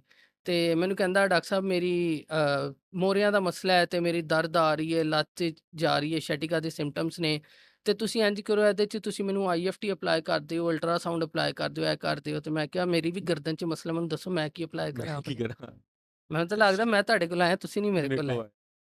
ਤੇ ਡਾਕਟਰ ਸਾਹਿਬ, ਅੱਜ ਤੋਂ ਨਾ ਹਫ਼ਤਾ ਪਹਿਲੇ ਮੇਰੀ ਇੱਕ ਡ ਡਾਕਟਰ ਸਾਹਿਬ ਨਾਲ ਹੋਈ ਸੀ ਪੋਡਕਾਸਟ। ਸਹੀ। ਉਹ ਐਜ਼ ਅ ਫਿਜ਼ੀਓ ਥੈਰੇਪਿਸਟ ਹੋਈ ਸੀ, ਠੀਕ ਹੈ? ਤੁਸੀਂ ਤੁਸੀਂ ਵੀ ਹੱਡੀਆਂ ਦੇ, ਜੋੜਾਂ ਦੇ, ਪੱਠਿਆਂ ਦੇ ਹੋ, ਠੀਕ? ਬਿਲਕੁਲ। ਤੁਸੀਂ ਉਹਨਾਂ 'ਚੋਂ ਤੁਸੀਂ ਆਪਣੇ ਆਪ ਨੂੰ ਫਿਜ਼ੀਓਥੈਰੇਪਿਸਟ ਨਹੀਂ ਕਹਿੰਦੇ। ਤੁਹਾਡੇ 'ਚ ਤਾਂ ਉਹਨਾਂ 'ਚ ਕੀ ਫ਼ਰਕ ਹੈ ਕਿ ਤੁਸੀਂ ਉਸ ਤੋਂ ਮੈਂ ਉੱਤੇ ਹੈ ਕਿ ਪਿੱਛੇ ਹੋ? ਮੈਂ ਫਿਜ਼ੀਓਥੈਰੇਪਿਸਟ ਹੀ ਹਾਂ, ਲੇਕਿਨ ਫਿਜ਼ੀਓਥੈਰੇਪੀ 'ਚ ਅੱਗੇ ਮੈਨੂੰ ਲੱਗਦਾ ਹੈ ਕਿ ਤੁਸੀਂ ਜਿੰਨਾ ਆਪਣੇ ਆਪ ਨੂੰ ਆਉਣ ਵਾਲੀ ਸਟੱਡੀਜ਼ ਨਾਲ, ਆਉਣ ਵਾਲੀਆਂ ਰਿਸਰਚਿਸ ਨਾਲ ਜੋੜ ਕੇ ਰੱਖਦੇ ਹੋ, ਤੁਸੀਂ ਚੀਜ਼ਾਂ ਤੋਂ ਵਾਕਿਫ ਹੁੰਦੇ ਜਾਂਦੇ ਹੋ। ਹਾਂਜੀ, ਗੱਲ ਹੈ। ਸਿਰਫ 5 ਸਾਲ ਪੜ੍ਹ ਲੈਣਾ ਕਾਫੀ ਨਹੀਂ ਹੁੰਦਾ। ਤੁਹਾਨੂੰ ਚਾਹੀਦਾ ਤੁਸੀਂ ਬਾਅਦ 'ਚੋਂ ਪੜ੍ਹਦੇ ਰਹੋ। ਇੱਕ ਚੀਜ਼ ਹੁਣ ਤੁਸੀਂ ਅੱਗੇ ਜਾ ਕੇ ਦੇਖੋ, ਤੇ ਇਲਮ ਇੱਕ ਐਸੀ ਚੀਜ਼ ਹੈ, ਇਹ ਵੱਧਦਾ ਜਾਂਦਾ ਜਿੰਨਾ ਮਰਜ਼ੀ ਪੜ੍ਹ ਲਓ। ਤੁਸੀਂ ਕਿਸੇ ਪੁਆਇੰਟ ਤੇ ਇਹ ਨਹੀਂ ਆ ਕੇ ਕਹਿ ਸਕਦੇ ਹਾਂ ਭਾਈ ਮੈਂ ਸਾਰਾ ਕੁਝ ਪੜ੍ਹ ਲਿਆ। ਪੜ੍ਹ ਲਿਆ। ਸਾਨੂੰ ਲੱਗਦਾ ਹੈ ਕਿ ਅਸੀਂ ਹੁਣੇ ਜ਼ੀਰੇ ਜਿੰਨਾ ਹੀ ਪੜ੍ਹਿਆ। ਤੇ ਬਹੁਤ ਸਾਰੀਆਂ ਐਸੀਆਂ ਚੀਜ਼ਾਂ ਮੈਂ ਆਪਣੀ ਫਿਜ਼ੀਓਥੈਰੇਪੀ ਕਮਿਊਨਿਟੀ 'ਚ ਜਿਹੜੇ ਮੇਰੇ ਜੂਨੀਅਰ ਨੇ ਜਾਂ ਬੱਚੇ ਸਾਡੇ ਫਰੈਸ਼ ਆ ਰਹੇ ਨੇ, ਉਹਨਾਂ ਨੂੰ ਇਹ ਚੀਜ਼ ਕਹਿਣਾ ਕਿ ਤੁਹਾਨੂੰ ਡਿਸਹਾਰਟ ਕੀਤਾ ਜਾਏਗਾ। ਸਾਰੇ ਕਰਦੇ ਨੇ। ਹਾਂਜੀ। ਕਿ ਬੇਟਾ ਤੁਹਾਨੂੰ ਜੌਬ ਨਹੀਂ ਮਿਲੇਗੀ, ਤੁਹਾਨੂੰ ਇਹ ਨਹੀਂ, ਇਹ ਨਹੀਂ। ਮਿਹਨਤ ਕਰੋ, ਮਿਹਨਤ ਕਰੋ। ਮੇਰਾ ਵੀ ਕੋਈ ਲੰਬਾ ਸਫ਼ਰ ਨਹੀਂ ਹੈ। ਮੈਨੂੰ ਫੀਲਡ 'ਚ ਆਏ ਕੋਈ 3 ਸਾਲ ਹੋਏ ਨੇ ਅੱਛਾ। ਤੇ ਅੱਲਾ ਦਾ ਸ਼ੁਕਰ ਹੈ, ਅੱਲਾ ਪਾਕ ਨੇ 3 ਸਾਲ 'ਚ ਜਿੰਨਾ ਮੈਨੂੰ ਨਵਾਜ਼ਿਆ ਹੈ, ਮੈਂ ਸੋਚ ਨਹੀਂ ਸਕਦਾ ਸੀ। ਹਰ ਚੀਜ਼ ਅੱਲਾ ਪਾਕ ਨੇ ਮੈਨੂੰ ਜੀ, ਅਤਾ ਕੀਤੀ, ਜੀ। ਹਰ ਚੀਜ਼ ਅਤਾ ਕੀਤੀ। ਬਸ ਇਹਦੇ 'ਚ ਮੈਂ ਕਹਿੰਦਾ ਸਭ ਤੋਂ ਵੱਡਾ ਰੋਲ ਤੁਹਾਡੇ ਵਾਲਿਦੈਨ ਦੀਆਂ ਦੁਆਵਾਂ ਤੇ ਤੁਹਾਡੇ ਐਸੇ ਮੁਹਸਿਨ ਜਿਹੜੇ ਤੁਹਾਡੇ ਨਾਲ ਸਿੰਸੀਅਰ ਹੋ ਕੇ ਚੱਲਣ। ਮੇਰੀ ਕਾਮਯਾਬੀ ਦੇ ਪਿੱਛੇ ਐਸੇ ਲੋਕ ਨੇ ਜਿਨ੍ਹਾਂ ਨੇ ਮੇਰਾ ਸਾਥ ਇੰਝ ਦਿੱਤਾ ਕਿ ਜਿਵੇਂ ਤੁਹਾਡਾ ਸਾਇਆ ਸਾਥ ਦਿੰਦਾ ਹੈ। ਤੇ ਡਾਕਟਰ ਸਾਹਿਬ ਅਸੀਂ ਤਾਂ ਅਕਸਰ ਦੇਖ ਰਹੇ ਹੁੰਦੇ ਤੁਸੀਂ ਕਦੀ ਕਿਸੇ ਨਿਊਜ਼ ਚੈਨਲ ਤੇ ਗਏ ਹੁੰਦੇ, ਕਦੀ ਕਿਸੇ ਨਿਊਜ਼ ਚੈਨਲ ਤੇ ਗਏ ਹੁੰਦੇ। ਤੁਸੀਂ ਇਸ ਟਾਈਮ ਇਸ ਮੁਕਾਮ ਤੇ ਆ ਕੇ ਤੁਸੀਂ ਆਪਣੇ ਆਪ ਨੂੰ ਕੀ ਸਮਝਦੇ ਹੋ? ਮੈਨੂੰ ਲੱਗਦਾ ਹੈ ਕਿ ਅੱਲਾ ਪਾਕ ਨੇ ਨਾ ਮੈਨੂੰ ਚੁਣਿਆ ਹੈ ਕਿ ਮੈਂ ਲੋਕਾਂ ਨੂੰ ਐਜੂਕੇਟ ਕਰ ਸਕਾਂ। ਠੀਕ ਹੈ, ਮੇਰਾ ਆਪਣਾ ਕੋਈ ਇਹਦੇ 'ਚ ਇੰਨਾ ਰੋਲ ਨਹੀਂ ਹੈ। ਮੈਨੂੰ ਜੋ ਮੁਕਾਮ ਮਿਲਿਆ ਹੈ, ਮੈਂ ਹੁਣ ਤੁਹਾਨੂੰ ਇੱਕ ਮਜ਼ੇ ਦੀ ਗੱਲ ਦੱਸਦਾ ਹੈ ਕਿ ਛੋਟੇ ਹੁੰਦੇ ਨਾ ਮੇਰਾ ਬੜਾ ਸ਼ੌਕ ਹੁੰਦਾ ਸੀ ਮੈਂ ਟੀਵੀ ਤੇ ਆਵਾਂ। ਅੱਛਾ। ਬਹੁਤ ਸ਼ੌਕ ਹੁੰਦਾ ਸੀ, ਬਹੁਤ ਸ਼ੌਕ ਹੁੰਦਾ ਸੀ ਕਿ ਅੱਲਾ ਪਾਕ ਜੰਨਤਾਂ 'ਚ ਕਰ ਦੇ ਮੇਰੇ ਵਾਲਿਦ ਸਾਹਿਬ ਨੂੰ। ਮੇਰੇ ਵਾਲਿਦ ਸਾਹਿਬ ਦਾ ਮਤਲਬ ਮੈਂ ਤੇ ਉਹ ਬਹਿ ਕੇ ਟੀਵੀ ਦੇਖ ਰਹੇ ਹੁੰਦੇ ਸੀ। ਮੇਰੀ ਉਹਨਾਂ ਨਾਲ ਬਹੁਤ ਜ਼ਿਆਦਾ ਅਟੈਚਮੈਂਟ ਸੀ ਆਪਣੇ ਵਾਲਿਦ ਸਾਹਿਬ ਨਾਲ। ਹਾਂਜੀ। ਤੇ ਉਹਨਾਂ ਨੇ ਮੈਨੂੰ ਕਹਿਣਾ ਕਿ ਮੇਰਾ ਕਾਕਾ ਇੱਕ ਦਿਨ ਤੂੰ ਟੀਵੀ ਤੇ ਆਏਗਾ ਇਨਸ਼ਾਅੱਲਾ ਤੇ ਮੈਂ ਵੇਖਾਂਗਾ ਆਪਣੇ ਪੁੱਤਰ ਨੂੰ। ਬਸ ਉਹ ਜਦੋਂ ਵਕਤ ਆਇਆ ਤੇ ਦੇਰ ਹੋ ਚੁੱਕੀ ਸੀ, ਲੇਕਿਨ ਹੁਣ ਤਕਰੀਬਨ ਕੁਛ ਮਹੀਨੇ ਪਹਿਲੇ ਦੀ ਗੱਲ ਏ, ਸਾਲ ਡੇਢ ਸਾਲ ਪਹਿਲੇ ਦੀ। ਮੈਂ ਪਹਿਲੀ ਵਾਰੀ ਗਿਆ ਇਹ ਦੁਨੀਆ ਮੀਡੀਆ ਗਰੁੱਪ ਦੇ ਆਫਿਸ, ਮੇਰਾ ਇੰਟਰਵਿਊ ਸੀ ਤੇ ਇਹ ਉਹ ਆਫਿਸ ਏ ਐਬਟ ਰੋਡ ਤੇ, ਜਿੱਥੋਂ ਮੈਂ ਲੰਘ ਕੇ ਨਾ ਤੇ ਆਪਣੇ ਅੱਬੂ ਜੀ ਨੂੰ ਕਹਿੰਦਾ ਸੀ ਕਿ ਪਾਪਾ ਜਾਨ ਮੈਂ ਕभी यहाँ ਆਊਂਗਾ। ਆਊਂਗਾ। ਤੇ ਉਹਨਾਂ ਨੇ ਮੈਨੂੰ ਕਹਿਣਾ ਹਾਂ ਮੇਰਾ ਪੁੱਤਰ ਜ਼ਰੂਰ ਆਏਂਗਾ। ਤੇ ਹੁਣ ਬੱਚੇ ਗੱਲ ਹੀ ਕਰਦੇ ਨੇ ਹਾਂਜੀ। ਤੇ ਹੁਣ ਅੱਲਾ ਪਾਕ ਨੇ ਜਦੋਂ ਮੈਨੂੰ ਲੱਗਦਾ ਹੈ ਕਿ ਮੈਂ ਜ਼ਿੰਦਗੀ 'ਚ ਜਦੋਂ ਵੀ ਕਿਸੇ ਚੀਜ਼ ਦੇ ਬਾਰੇ 'ਚ ਸੋਚਿਆ ਹੈ ਜਾਂ ਚਾਹਿਆ ਹੈ ਕਿ ਅੱਲਾ ਪਾਕ ਮੈਨੂੰ ਇਹ ਚੀਜ਼ ਅਤਾ ਕਰਨ ਤੇ ਉਹਦੇ ਲਈ ਮਿਹਨਤ ਕੀਤੀ ਏ, ਅੱਲਾ ਪਾਕ ਨੇ ਹਮੇਸ਼ਾ ਅਤਾ ਕੀਤੀ ਏ। ਤੇ ਗਾਂ ਫਿਊਚਰ ਆਉਣ ਵਾਲੇ ਚੰਦ ਸਾਲਾਂ ਦੇ ਵਿੱਚ ਜਿੱਥੇ ਏਆਈ ਦਾ ਦੌਰ ਆ, ਹੂੰ, ਠੀਕ ਹੈ, ਏਆਈ ਮਸ਼ੀਨਰੀ ਆ ਗਈ, ਹੂੰ। ਆਪਰੇਸ਼ਨ ਏਆਈ ਕਰਦੀ, ਹਰ ਚੀਜ਼ ਕਰਦੀ। ਤੁਸੀਂ ਆਉਣ ਵਾਲੇ ਚੰਦ ਸਾਲਾਂ ਦੇ ਵਿੱਚ ਆਪਣੇ ਆਪ ਨੂੰ ਕਿੱਥੇ ਵੇਖੋਗੇ? ਇਹਦੇ 'ਚ ਹੁਣ ਮੈਂ ਤੁਹਾਨੂੰ ਦੱਸਦਾ, ਇਹਦੇ 'ਚ ਅੱਗੇ ਆਉਣ ਵਾਲਾ ਦੌਰ ਆਰਟੀਫੀਸ਼ੀਅਲ ਇੰਟੈਲੀਜੈਂਸ ਦਾ ਦੌਰ ਹੈ, ਹਾਂਜੀ। ਠੀਕ ਹੈ। ਤੁਸੀਂ ਆਰਟੀਫੀਸ਼ੀਅਲ ਇੰਟੈਲੀਜੈਂਸ ਤੇ ਰਿਸਰਚਿਸ ਕਰੋ। ਤੁਸੀਂ ਵੇਖੋ ਉਹ ਕੰਮ ਕਿਸ ਤਰ੍ਹਾਂ ਕਰਦਾ ਹੈ। ਉਹਦੇ 'ਚ ਜਿਹੜੀ ਰਿਬੋਟਿਕ ਥੈਰੇਪੀ ਜੋ ਚੀਜ਼ਾਂ ਤੁਸੀਂ ਕੋਸ਼ਿਸ਼ ਕਰੋ ਤੁਸੀਂ ਪਾਕਿਸਤਾਨ ਲੈ ਕੇ ਆਓ। ਠੀਕ ਹੈ, ਅਸੀਂ ਅਗਰ ਆਪਣੇ ਆਪ ਨੂੰ ਦੁਨੀਆ ਨਾਲ ਕੰਪੇਅਰ ਕਰੀਏ ਅਸੀਂ ਬੜਾ ਪਿੱਛੇ ਹਾਂ ਹੁਣੇ, ਮੂੰਹ ਤੋਂ ਬਹੁਤ ਪੁੱਛਿਆ ਜੀ। ਬਹੁਤ ਪਿੱਛੇ ਹਾਂ। ਹੁਣੇ ਮੇਰੀ 2 ਕੁ ਮਹੀਨੇ ਪਹਿਲੇ ਗੱਲ ਹੋ ਰਹੀ ਸੀ ਆਪਣੇ ਇੱਕ ਫਿਜ਼ੀਓਥੈਰੇਪਿਸਟ ਦੋਸਤ ਨਾਲ, ਉਹ ਭਾਰਤ ਤੋਂ ਨੇ, ਇੰਡੀਆ ਤੋਂ ਨੇ ਤੇ ਉਹਨਾਂ ਨਾਲ ਮੇਰੀ ਡਿਸਕਸ਼ਨ ਹੋ ਰਹੀ ਤੇ ਉਹਨਾਂ ਨੇ 1-2 ਮੈਨੂੰ ਆਪਣੀਆਂ ਮਸ਼ੀਨਾਂ ਦਿਖਾਈਆਂ ਤੇ ਮੈਂ ਉਹਨਾਂ ਨੂੰ ਦੱਸਿਆ, ਮੈਂ ਕਿਹਾ ਯਾਰ ਇਹ ਤੇ ਹੁਣ ਪਾਕਿਸਤਾਨ ਆਈਆਂ ਹੀ ਨਹੀਂ ਹਾਂਜੀ। ਤੇ ਉਹ ਕਹਿੰਦਾ ਮੇਰੇ ਕੋਲ ਤੇ ਇਹ 2012 ਦੀਆਂ ਪਈਆਂ। ਤੇ ਮੈਂ ਜਦੋਂ ਉਹਦੇ ਤੇ ਥੋੜੀ ਵਰਕਿੰਗ ਕੀਤੀ ਤੇ ਉਹਦੇ ਹੁਣੇ 2006-7 ਮਾਡਲ ਪਾਕਿਸਤਾਨ ਆਏ ਨੇ ਤੇ ਉਹ 12 ਚ ਉਹ ਮਾਡਲ ਯੂਜ਼ ਕਰਕੇ ਵੀ ਛੱਡ ਚੁੱਕੇ ਛੱਡ ਜਿਹੜੇ ਹੁਣੇ ਤੱਕ ਸਾਡੇ ਕੋਲ ਨਹੀਂ ਆਏ। ਉਹਨਾਂ ਦੀ ਆਪਣੀ ਬਹੁਤ ਜ਼ਿਆਦਾ ਮੈਨੂਫੈਕਚਰਿੰਗ ਹੈ ਚੀਜ਼ਾਂ ਦੀ। ਤੇ ਆਪਣਾ ਪਾਕਿਸਤਾਨ ਮੈਡੀਕਲ ਫੀਲਡ 'ਚ ਇੰਨਾ ਪਿੱਛੇ ਕਿਉਂ?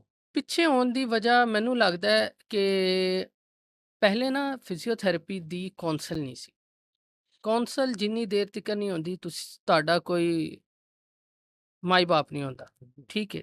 ਹੁਣ ਕੌਂਸਲ ਬਣੀ ਹੈ ਅਲਾਈਡ ਹੈਲਥ ਪ੍ਰੋਫੈਸ਼ਨਲ ਕੌਂਸਲ, ਬਹੁਤ ਅੱਛਾ ਕੰਮ ਕਰ ਰਹੀ ਹੈ। ਅੱਲਾ ਦਾ ਸ਼ੁਕਰ ਹੈ ਕਿ ਹੁਣ ਰਸਤੇ ਬਣਨਗੇ ਅੱਗੇ ਤੋਂ ਅੱਗੇ। ਮੈਂ ਦੇਖ ਰਿਹਾ ਫਿਜ਼ੀਓਥੈਰੇਪੀ ਦਾ 2017-18 ਤੋਂ ਬਾਅਦ ਬੂਮ ਆਇਆ ਹੈ, ਦੌਰ ਆਇਆ ਹੈ ਦੌਰ ਆਇਆ, ਹਾਂਜੀ। ਤੇ ਜਿਨ੍ਹਾਂ ਬੱਚਿਆਂ ਨੇ ਕੀਤਾ ਹੈ, ਅੱਲਾ ਪਾਕ ਸਾਰਿਆਂ ਨੂੰ ਕਾਮਯਾਬ ਕਰਨ। ਮੇਰੀ ਨਜ਼ਰ 'ਚ ਉਹੀ ਬੰਦਾ ਕਾਮਯਾਬ ਨਹੀਂ ਹੈ ਜਿਹੜਾ ਬੰਦਾ ਕੋਸ਼ਿਸ਼ ਨਹੀਂ ਕਰਦਾ। ਜਿਹੜੇ ਬੰਦੇ ਨੇ ਭੋਰਾ ਵੀ ਕੋਸ਼ਿਸ਼ ਕੀਤੀ ਹੈ ਨਾ, ਉਹ ਕਿਤੇ ਨਾ ਕਿਤੇ ਸਟੈਂਡ ਕਰਦਾ ਹੈ। ਕਰਦਾ ਹੈ। ਨਹੀਂ, ਜਿੱਦਾਂ ਤੁਸੀਂ ਪਹਿਲੇ ਕਿਹਾ ਕਿ ਹੁਣ ਉਹ ਦੌਰ ਆਉਣ ਵਾਲਾ ਆਰਟੀਫਿਸ਼ੀਅਲ ਇੰਟੈਲੀਜੈਂਸ ਦਾ, ਤਾਂ ਫਿਰ ਡਾਕਟਰਾਂ ਦੀ ਕੋਈ ਅਹਿਮੀਅਤ ਖਰੇਗੀ? ਰਹੇਗੀ, ਬਿਲਕੁਲ ਰਹੇਗੀ। ਹੁਣ ਦੇਖੋ ਰਿਬੋਟ ਆਪੇ ਹੀ ਤਿੰਨ ਚੀਜ਼ਾਂ ਕਰ ਲਏਗਾ ਨਾ, ਉਹਨੂੰ ਬੈਕ ਐਂਡ ਤੇ ਕੋਈ ਤਾਂ ਬੰਦਾ ਆਪਰੇਟ ਕਰੇਗਾ। ਕੋਈ ਬੰਦਾ ਤੇ ਉਹਨੂੰ ਕਹੇਗਾ ਕਿ ਇਹ ਫੰਕਸ਼ਨ ਇੰਝ ਏ, ਇਹ ਫੰਕਸ਼ਨ ਇੰਝ ਏ। ਉਹ ਕੋਈ ਕਿਸੇ ਨਾ ਕਿਸੇ ਡਿਵਾਈਸ ਨਾਲ ਹੀ ਕੰਮ ਹੋ ਰਿਹਾ ਹੋਏਗਾ ਨਾ। ਤੁਸੀਂ ਆਪਣੇ ਆਪ ਨੂੰ ਅੱਗੇ ਲੈ ਕੇ ਆਓ ਫੀਲਡ 'ਚ, ਚੀਜ਼ਾਂ ਤੇ ਵਰਕਿੰਗ ਕਰੋ, ਦੇਖੋ। ਹੁਣੇ ਅਸੀਂ ਮੈਂ ਆਪਣੀ ਹੱਦ ਤੱਕ ਵੀ ਗੱਲ ਕਰਦਾ ਕਿ ਅਸੀਂ ਆਰਟੀਫਿਸ਼ੀਅਲ ਇੰਟੈਲੀਜੈਂਸ ਦੇ ਜੋ ਵੀ ਚੀਜ਼ਾਂ ਨੇ ਉਹਨਾਂ ਤੋਂ ਹੁਣੇ ਅਸੀਂ ਬਲਾਈਂਡ ਆ। ਸਾਨੂੰ ਨਹੀਂ ਪਤਾ ਉਹ ਕੀ ਕੰਮ ਕਰ ਕੀ ਰਿਹਾ ਹੈ। ਕਰਦੇ ਹਨ? ਸਾਨੂੰ ਇੱਕ ਹੱਦ ਤੱਕ ਚੀਜ਼ਾਂ ਦਾ ਬਸ ਪਤਾ ਹੈ ਤੇ ਸਾਨੂੰ ਦੇਖਣਾ ਚਾਹੀਦਾ ਹੈ, ਆਪਣਾ ਮਸ਼ੀਨਾਂ ਤੇ ਕੰਮ ਕਰਨਾ ਚਾਹੀਦਾ ਹੈ। ਅਸੀਂ ਪਾਕਿਸਤਾਨ 'ਚ ਲਿਆ ਸਕਦੇ ਹਾਂ ਤੇ ਸਾਨੂੰ ਲਿਆਉਣੀਆਂ ਚਾਹੀਦੀਆਂ। ਤੇ ਇਸ ਟਾਈਮ ਕੋਈ ਐਸਾ ਅਦਾਰਾ ਹੈ ਪਾਕਿਸਤਾਨ ਦੇ ਵਿੱਚ ਜਿਹੜਾ ਇਸ ਚੀਜ਼ ਤੇ ਕੰਮ ਕਰ ਰਿਹਾ ਹੋਵੇ ਕਿ ਆਪਾਂ ਆਉਣ ਵਾਲੇ ਦੌਰ ਦੇ ਵਿੱਚ, ਟਾਈਮ ਦੇ ਵਿੱਚ ਪਾਕਿਸਤਾਨ 'ਚ ਹਰ ਚੀਜ਼ ਹੋਣੀ ਚਾਹੀਦੀ ਹੈ ਕਿ ਅਸੀਂ ਫਿਰ ਉਹੀ ਹੁਣ ਤੱਕ ਕਿੱਦਾਂ ਜੀ ਰਹੇ ਹਾਂ ਗੁੰਮਨਾਮੀ ਵਿੱਚ, ਬਿਲਕੁਲ। ਇੱਦਾਂ ਹੀ ਜੀਣਾ ਅਗਾਂਹ ਵੀ। ਮੈਨੂੰ ਲੱਗਦਾ ਹੈ ਕਿ ਇਹਦੇ 'ਚ ਬੜੇ ਇਦਾਰੇ ਨੇ ਜਿਹੜੇ ਕੰਮ ਕਰ ਰਹੇ ਨੇ, ਜਿਹਦੇ 'ਚ ਅਲਾਈਡ ਹੈਲਥ ਪ੍ਰੋਫੈਸ਼ਨਲ ਕੌਂਸਲ ਹੈ, ਉਸ ਤੋਂ ਇਲਾਵਾ ਪਾਕਿਸਤਾਨ ਫਿਜ਼ੀਕਲ ਥੈਰੇਪੀ ਐਸੋਸੀਏਸ਼ਨ ਹੈ, ਪੈਪਟਾ ਬਹੁਤ ਅੱਛਾ ਕੰਮ ਕਰ ਰਹੀ ਹੈ। ਉਸ ਤੋਂ ਇਲਾਵਾ ਬਹੁਤ ਸਾਰੀਆਂ ਸਾਡੀ ਗੌਰਮੈਂਟ ਹੈ, ਫੈਡਰਲ ਗੌਰਮੈਂਟ ਹੈ, ਪੰਜਾਬ ਗੌਰਮੈਂਟ ਹੈ, ਅਤੇ ਸਭ ਲੋਕ ਬਹੁਤ ਜ਼ਿਆਦਾ ਕੰਮ ਕਰ ਰਹੇ ਨੇ। ਮੈਂ ਕੁਛ ਦਿਨ ਪਹਿਲੇ ਇੱਕ ਵੀਡੀਓ ਦੇਖ ਰਿਹਾ ਸੀ, ਜਿਹੜੀ ਵੀਡੀਓ ਸੀਗੀ ਇੱਥੇ ਲਾਹੌਰ ਦੀ, ਜਿਹੜੇ ਸਾਡੇ ਮਿਨਿਸਟਰ ਸਾਹਿਬ ਨੇ, ਫੈਸਲ ਖੋਖਰ ਸਾਹਿਬ ਸ਼ਾਇਦ, ਹਾਂਜੀ। ਉਹ ਕਿਸੇ ਜਗ੍ਹਾ 'ਤੇ ਵਿਜ਼ਿਟ ਕਰ ਰਹੇ ਸੀ, ਤੇ ਮੈਂ ਦੇਖ ਰਿਹਾ ਸੀ ਸੋਸ਼ਲ ਸਿਕਿਉਰਿਟੀ ਹਸਪੀਟਲ ਕਿ ਕਿੰਨਾ ਬਿਹਤਰ ਹੈ, ਕਿੰਨਾ ਅੱਛਾ ਸੈਟਅਪ ਉੱਥੇ ਦਾ ਬਣ ਗਿਆ, ਚੀਜ਼ਾਂ ਕਿੰਨੀਆਂ ਬਿਹਤਰ ਹੁੰਦੀਆਂ ਜਾ ਰਹੀਆਂ। ਫਿਜ਼ੀਓਥੈਰੇਪੀ 'ਚ ਬਹੁਤ ਜ਼ਿਆਦਾ ਚੀਜ਼ਾਂ ਅੱਛੀਆਂ ਆ ਰਹੀਆਂ, ਮੋਡੈਲਿਟੀਜ਼ ਬੜੀਆਂ ਇੰਪਰੂਵ ਕਰ ਰਹੇ ਨੇ, ਫੀਲਡ 'ਚ ਕੰਮ ਹੋ ਰਿਹਾ ਹੈ। ਹੋਰ ਸਰਕਾਰੀ ਹਸਪੀਟਲ ਤੇ ਪ੍ਰਾਈਵੇਟ ਹਸਪੀਟਲ ਵਿੱਚ, ਹਾਲਾਂਕਿ ਸਰਕਾਰੀ ਹਸਪੀਟਲ ਗੌਰਮੈਂਟ ਦਾ, ਉੱਥੇ ਹਰ ਹੂੰ ਚੀਜ਼ ਹੋਣੀ ਚਾਹੀਦੀ ਹੈ, ਠੀਕ ਹੈ। ਤੇ ਇਹਨਾਂ 'ਚ ਇੰਨਾ ਡਿਫਰੈਂਸ ਕਿਉਂ ਹੈ? ਤੁਸੀਂ ਅਗਰ ਅਗਰ ਡਾਕਟਰ ਹੋ, ਤੁਸੀਂ ਤੁਹਾਡਾ ਆਉਣਾ ਜਾਣਾ ਹੈ, ਠੀਕ ਬਿਲਕੁਲ। ਹੈ। ਤੁਸੀਂ ਇਸ ਚੀਜ਼ ਨੂੰ ਕਿਸ ਹਿਸਾਬ ਨਾਲ ਦੇਖਦੇ ਹੋ, ਕਿਸ ਨਜ਼ਰ ਨਾਲ ਦੇਖਦੇ ਹੋ? ਮੇਰੇ ਹਿਸਾਬ ਨਾਲ ਨਾ ਸਭ ਤੋਂ ਅੱਛੇ ਹਸਪਤਾਲ ਜਿਹੜੇ ਨੇ ਉਹ ਸਰਕਾਰੀ ਹਸਪਤਾਲ ਨੇ। ਜੇ ਮੈਂ ਮੈਨੂੰ ਆਹ ਆਪਣੀ ਚੀਜ਼ ਐਕਸਪਲੇਨ ਕਰ ਦਿਓ। ਐਕਸਪਲੇਨ ਇਸ ਤਰ੍ਹਾਂ ਤੋਂ ਮੈਂ ਤੁਹਾਨੂੰ ਕਰਾਂਗਾ, ਸਾਡੇ ਜਿਹੜੇ ਸਰਕਾਰੀ ਹਸਪਤਾਲ ਨੇ, ਤੁਸੀਂ ਉਹਨਾਂ ਦੀ ਫੈਕਲਟੀ ਵੇਖੋ ਕੀ ਹੈ। ਉੱਥੇ ਨਰਸਾਂ ਗੱਲ ਨਹੀਂ ਸੁਣਦੀਆਂ, ਡਾਕਟਰ ਆਉਂਦੇ ਨੇ, ਚੈੱਕ ਕਰਦੇ ਜਾਂਦੇ ਨੇ, ਨਰਸਾਂ ਬਾਅਦ 'ਚ ਫੋਨ ਤੇ ਲੱਗੇ ਰਹਿੰਦੀਆਂ, ਆਏ ਦਿਨ ਵੀਡੀਓ ਹੁੰਦੀਆਂ ਨੇ, ਵਾਇਰਲ ਹੁੰਦੀਆਂ ਨੇ, ਕੋਈ ਇਸ ਚੀਜ਼ ਤੇ ਐਕਸ਼ਨ ਨਹੀਂ ਲੈਂਦਾ। ਗਵਰਨਮੈਂਟ ਜਾਂਦੀ ਕਿਤੇ ਸਾਲਾਂ ਬਾਅਦ, ਜਾ ਕੇ 1-2 ਡਾਕਟਰਾਂ ਨੂੰ ਸਸਪੈਂਡ ਕਰਦੀ ਹੈ ਜੀ, ਲਓ ਜੀ ਗਵਰਨਮੈਂਟ ਨੇ ਆਪਣਾ ਕੰਮ ਕਰ ਦਿੱਤਾ। ਇਸ ਤੋਂ ਇਲਾਵਾ ਗਵਰਨਮੈਂਟ, ਇਸ ਤੋਂ ਇਲਾਵਾ ਸਰਕਾਰੀ ਹਸਪੀਟਲ 'ਚ ਦੱਸੋ ਮੈਨੂੰ ਕਿਸ ਚੀਜ਼ ਦੀਆਂ ਸਹੂਲਤਾਂ ਹੈਗੀਆਂ? ਸਰਕਾਰੀ ਹਸਪਤਾਲ 'ਚ ਨਾ ਸਾਡੇ, ਤੁਸੀਂ ਸਹੀ ਕਹਿ ਰਹੇ ਹੋ, ਕੁਝ ਚੀਜ਼ਾਂ ਦੀ ਕਮੀ ਹੈ।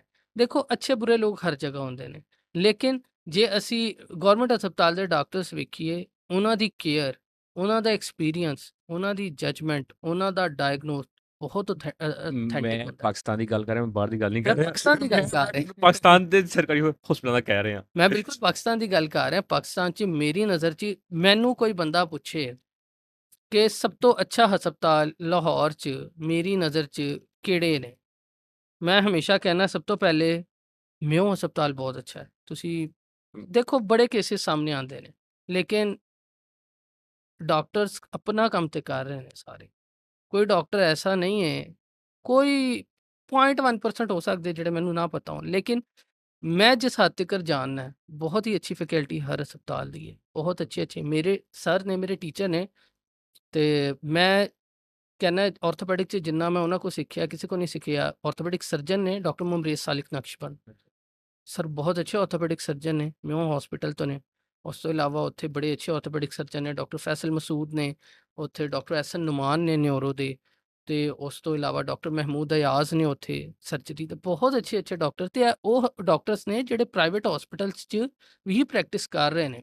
ਲੇਕਿਨ ਜੇ ਇਹਨਾਂ ਕੋਈ ਗੌਰਮੈਂਟ 'ਚ ਇਹਨਾਂ ਕੋਈ ਪੇਸ਼ੈਂਟ ਜਾਂਦਾ ਹੈ, ਤੇ ਦੇਖੋ ਤੁਸੀਂ ਪ੍ਰਾਈਵੇਟ ਹਸਪਤਾਲ ਦੀ ਜੇ ਗੱਲ ਕਰਦੇ ਹੋ, ਤੇ ਜਿੰਨੇ ਵੀ ਡਾਕਟਰ ਬੈਠੇ ਨੇ, ਤੁਸੀਂ ਉਹਨਾਂ ਦੀਆਂ ਕਦੀ ਡਿਗਰੀਆਂ ਚੁੱਕ ਕੇ ਵੇਖੋ, ਗਵਰਨਮੈਂਟ ਦੇ ਹੀ ਪੜ੍ਹੇ ਹੋਏ ਆਏ ਨੇ, ਗਵਰਨਮੈਂਟ ਦੀ ਹੀ ਹਾਊਸ ਜੋਬ ਉਹ ਕਰਕੇ ਆਏ ਹੋਏ ਨੇ। ਹੁਣ ਇਹਦੇ 'ਚ ਮੈਂ ਤੁਹਾਨੂੰ ਨਾ ਇੱਕ ਚੀਜ਼ ਹੋਰ ਦੱਸਦਾ, ਸਾਡੇ ਪ੍ਰਾਈਵੇਟ ਤੇ ਗਵਰਨਮੈਂਟ 'ਚ ਇੱਕ ਇਸ਼ੂ ਇਹ ਆਉਂਦਾ ਹੈ, ਸਾਡੇ ਇੱਥੇ ਜਿੰਨੇ ਵੀ ਪ੍ਰਾਈਵੇਟ ਹਸਪਤਾਲ ਨੇ ਨਾ, ਉਹਨਾਂ ਦੇ ਪ੍ਰਾਈਵੇਟ ਮੈਡੀਕਲ ਕਾਲਜਿਸ ਵੀ ਨੇ ਆਪਣੇ, ਹਾਂਜੀ। ਤੇ ਜਿਹੜਾ ਬੱਚਾ ਗਵਰਨਮੈਂਟ 'ਚ ਆ ਰਿਹਾ ਨਾ, ਉਹ ਫੁੱਲ ਪੋਲਿਸ਼ ਹੋ ਕੇ ਆ ਰਿਹਾ ਪਿੱਛੋਂ। ਐਡਮਿਸ਼ਨ ਜਿਹਦਾ ਗਵਰਨਮੈਂਟ ਮੈਡੀਕਲ ਕਾਲਜ 'ਚ ਹੋ ਰਿਹਾ, ਉਹ ਬੱਚਾ ਬਹੁਤ ਪੋਲਿਸ਼ ਹੋਇਆ ਆ।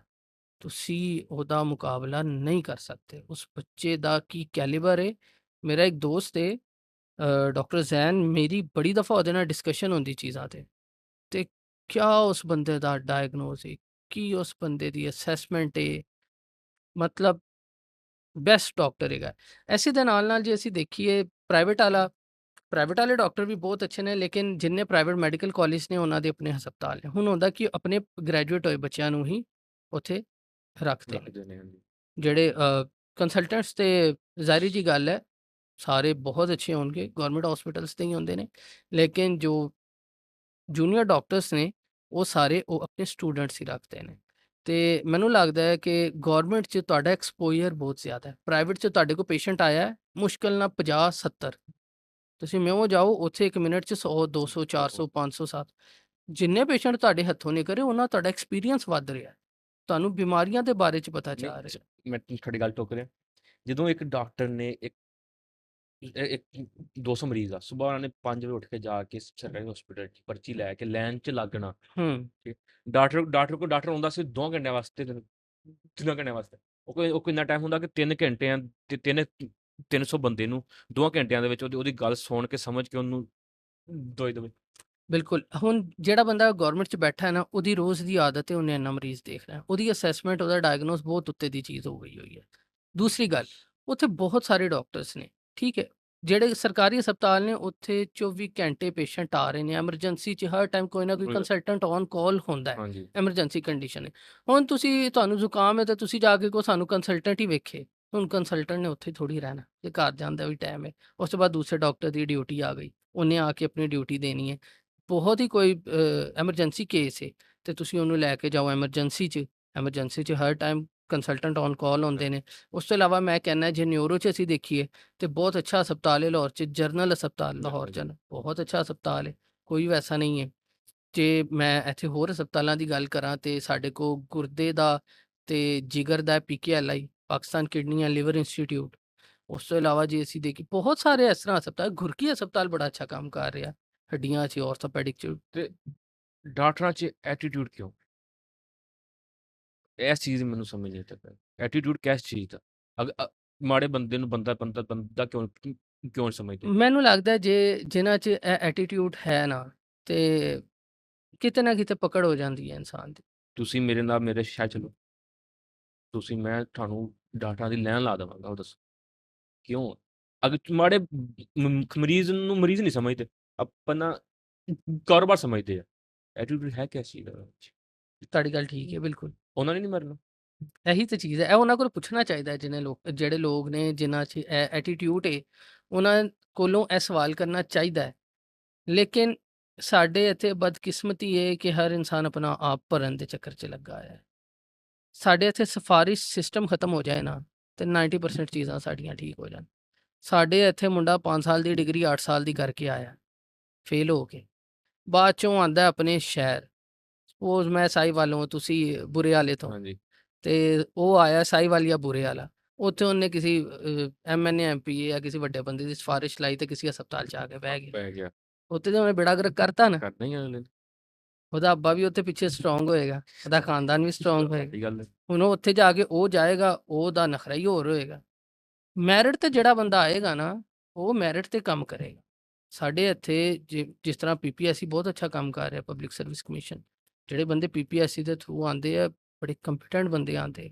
ਹਸਪੀਟਲ 'ਚ ਤੁਸੀਂ ਦੇਖੋ, ਕਿਸੇ ਵੀ ਫੀਲਡ 'ਚ ਦੇਖੋ, ਬਹੁਤ ਅੱਛੇ। ਇਸ ਟਾਈਮ ਮੈਂ ਕਹਿ ਰਿਹਾ ਕਿ ਜੇ ਅਸੀਂ ਆਪਣਾ ਥਾਣਾ ਕਲਚਰ ਵੇਖੀਏ, ਸਾਡੇ ਜਿਹੜੇ ਨਵੇਂ SI ਆ ਰਹੇ ਨੇ, ਸਬ ਇੰਸਪੈਕਟਰ, ਬਹੁਤ ਬਹੁਤ ਅੱਛੇ ਆ ਰਹੇ ਨੇ।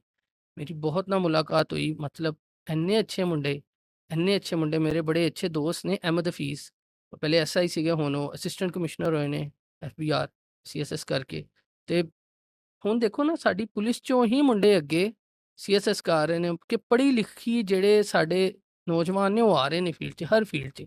ਤੇ ਜਿੱਥੇ ਸਫਾਰੀ ਸਿਸਟਮ ਖਤਮ ਹੋਇਆ, ਮੈਰਿਟ ਹੋਇਆ, ਚੀਜ਼ਾਂ 'ਚ ਮੈਰਿਟ ਸਖਤ ਹੋਇਆ, ਤੇ ਵੇਖੋ ਕੈਸੇ ਕੈਸੇ ਰਿਜ਼ਲਟਸ ਨਿਕਲ ਰਹੇ ਮਾਸ਼ਾਅੱਲਾ ਨਾਲ। ਹੈ ਜੀ। ਹੁਣ ਤੁਸੀਂ ਸਾਹੀਵਾਲ ਦੇ, ਮੈਂ ਬੁਰੀਵਾਲ। ਬਿਲਕੁਲ। ਤੁਸੀਂ ਪਹਿਲਾਂ ਕੀਤੀ ਗੱਲ। ਆਪਣੇ ਸ਼ਹਿਰਾਂ 'ਚ ਕਿਉਂ ਕਿਹਾ ਜਾਂਦਾ ਕਿ ਇਹਨੂੰ ਲੋਰ ਲੈ ਜਾਓ, ਇਹਨੇ ਨਹੀਂ ਬਚਣਾ? ਲੋਰ ਐਸੀ ਕੀ ਚੀਜ਼ ਆ, ਦੱਸੋ ਮੈਨੂੰ। ਇਸ ਚੀਜ਼ ਦਾ ਕੋਈ ਵੀ ਚੀਜ਼ ਹੋ ਗਈ, ਲਾਹੌਰ ਲੈ ਜਾਓ। ਲੋਰ ਇਹ ਕੀ ਹੈ? ਬੰਦੇ ਦਾ ਮਾਈਂਡਸੈਟ ਕਿਉਂ ਬਣਿਆ ਹੋਇਆ? ਮੈਂ ਇੱਕ ਵਾਰੀ ਸਾਹੀਵਾਲ ਗਿਆ ਤੇ ਮੈਂ ਆਪਣੇ ਦੋਸਤ ਨੂੰ ਕਿਹਾ ਉੱਥੇ ਸਾਹੀਵਾਲ ਹਸਪਤਾਲ 'ਚ, ਮੈਂ ਕਿਹਾ ਤੁਸੀਂ ਬਾਹਰ ਲਿਖ ਕੇ ਬੋਰਡ ਤੇ ਹਸਪਤਾਲ ਦਾ ਨਾਂ ਕਿਉਂ ਲਿਖਿਆ ਹੋਇਆ? ਤੁਸੀਂ ਲਿਖ ਕੇ ਲਾ ਦਿਓ ਇਹਨੂੰ ਲਾਹੌਰ ਲੈ ਜਾਓ। ਲੋਰ ਲੈ ਜਾਓ। ਕਿਉਂਕਿ ਉਹ ਤਾਂ ਕੋਈ ਬੰਦਾ ਆਏਗਾ, ਉਹਨਾਂ ਨੇ ਇਹੀ ਕਹਿਣਾ ਇਹਨੂੰ ਲਾਹੌਰ ਲੈ ਜਾਓ। ਲੇਕਿਨ ਹੁਣ ਮੈਨੂੰ ਲੱਗਦਾ ਹੈ, ਮੈਨੂੰ ਬੁਰੇ ਦਾ ਆਈਡੀਆ ਨਹੀਂ ਹੈ, ਬੁਰੇ ਵਾਲੇ ਦਾ।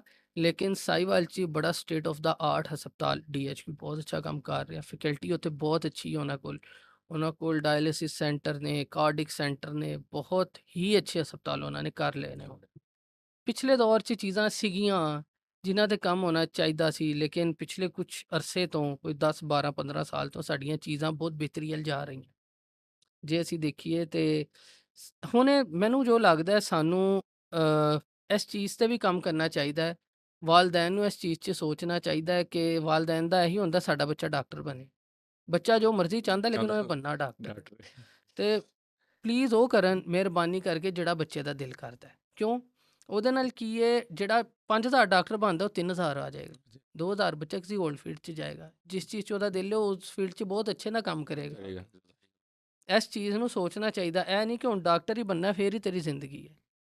ਤੁਸੀਂ ਹੁਣ ਪ੍ਰਾਈਵੇਟ ਕਰ ਰਹੇ ਹੋ, ਤੁਸੀਂ ਸਪੋਜ਼ ਕਰੋੜ ਰੁਪਇਆ ਲਾ ਕੇ ਡਾਕਟਰ ਬਣ ਰਹੇ ਹੋ ਪ੍ਰਾਈਵੇਟ ਫੀਸਾਂ ਦੇ ਕੇ। ਉਸ ਬੱਚੇ ਦਾ ਦਿਮਾਗ ਕੀ ਹੋਏਗਾ? ਉਹਨੂੰ ਇਹੀ ਹੋਏਗਾ ਮੈਂ ਪੈਸਾ ਪੂਰਾ ਕਰਨਾ ਫਿਰ ਆਪਣਾ। ਸਾਰੀ ਗੱਲ ਉਹਨੇ ਫਿਰ ਆ ਕੇ ਛਿੱਲੀ ਪਟਣੀ ਹੈ।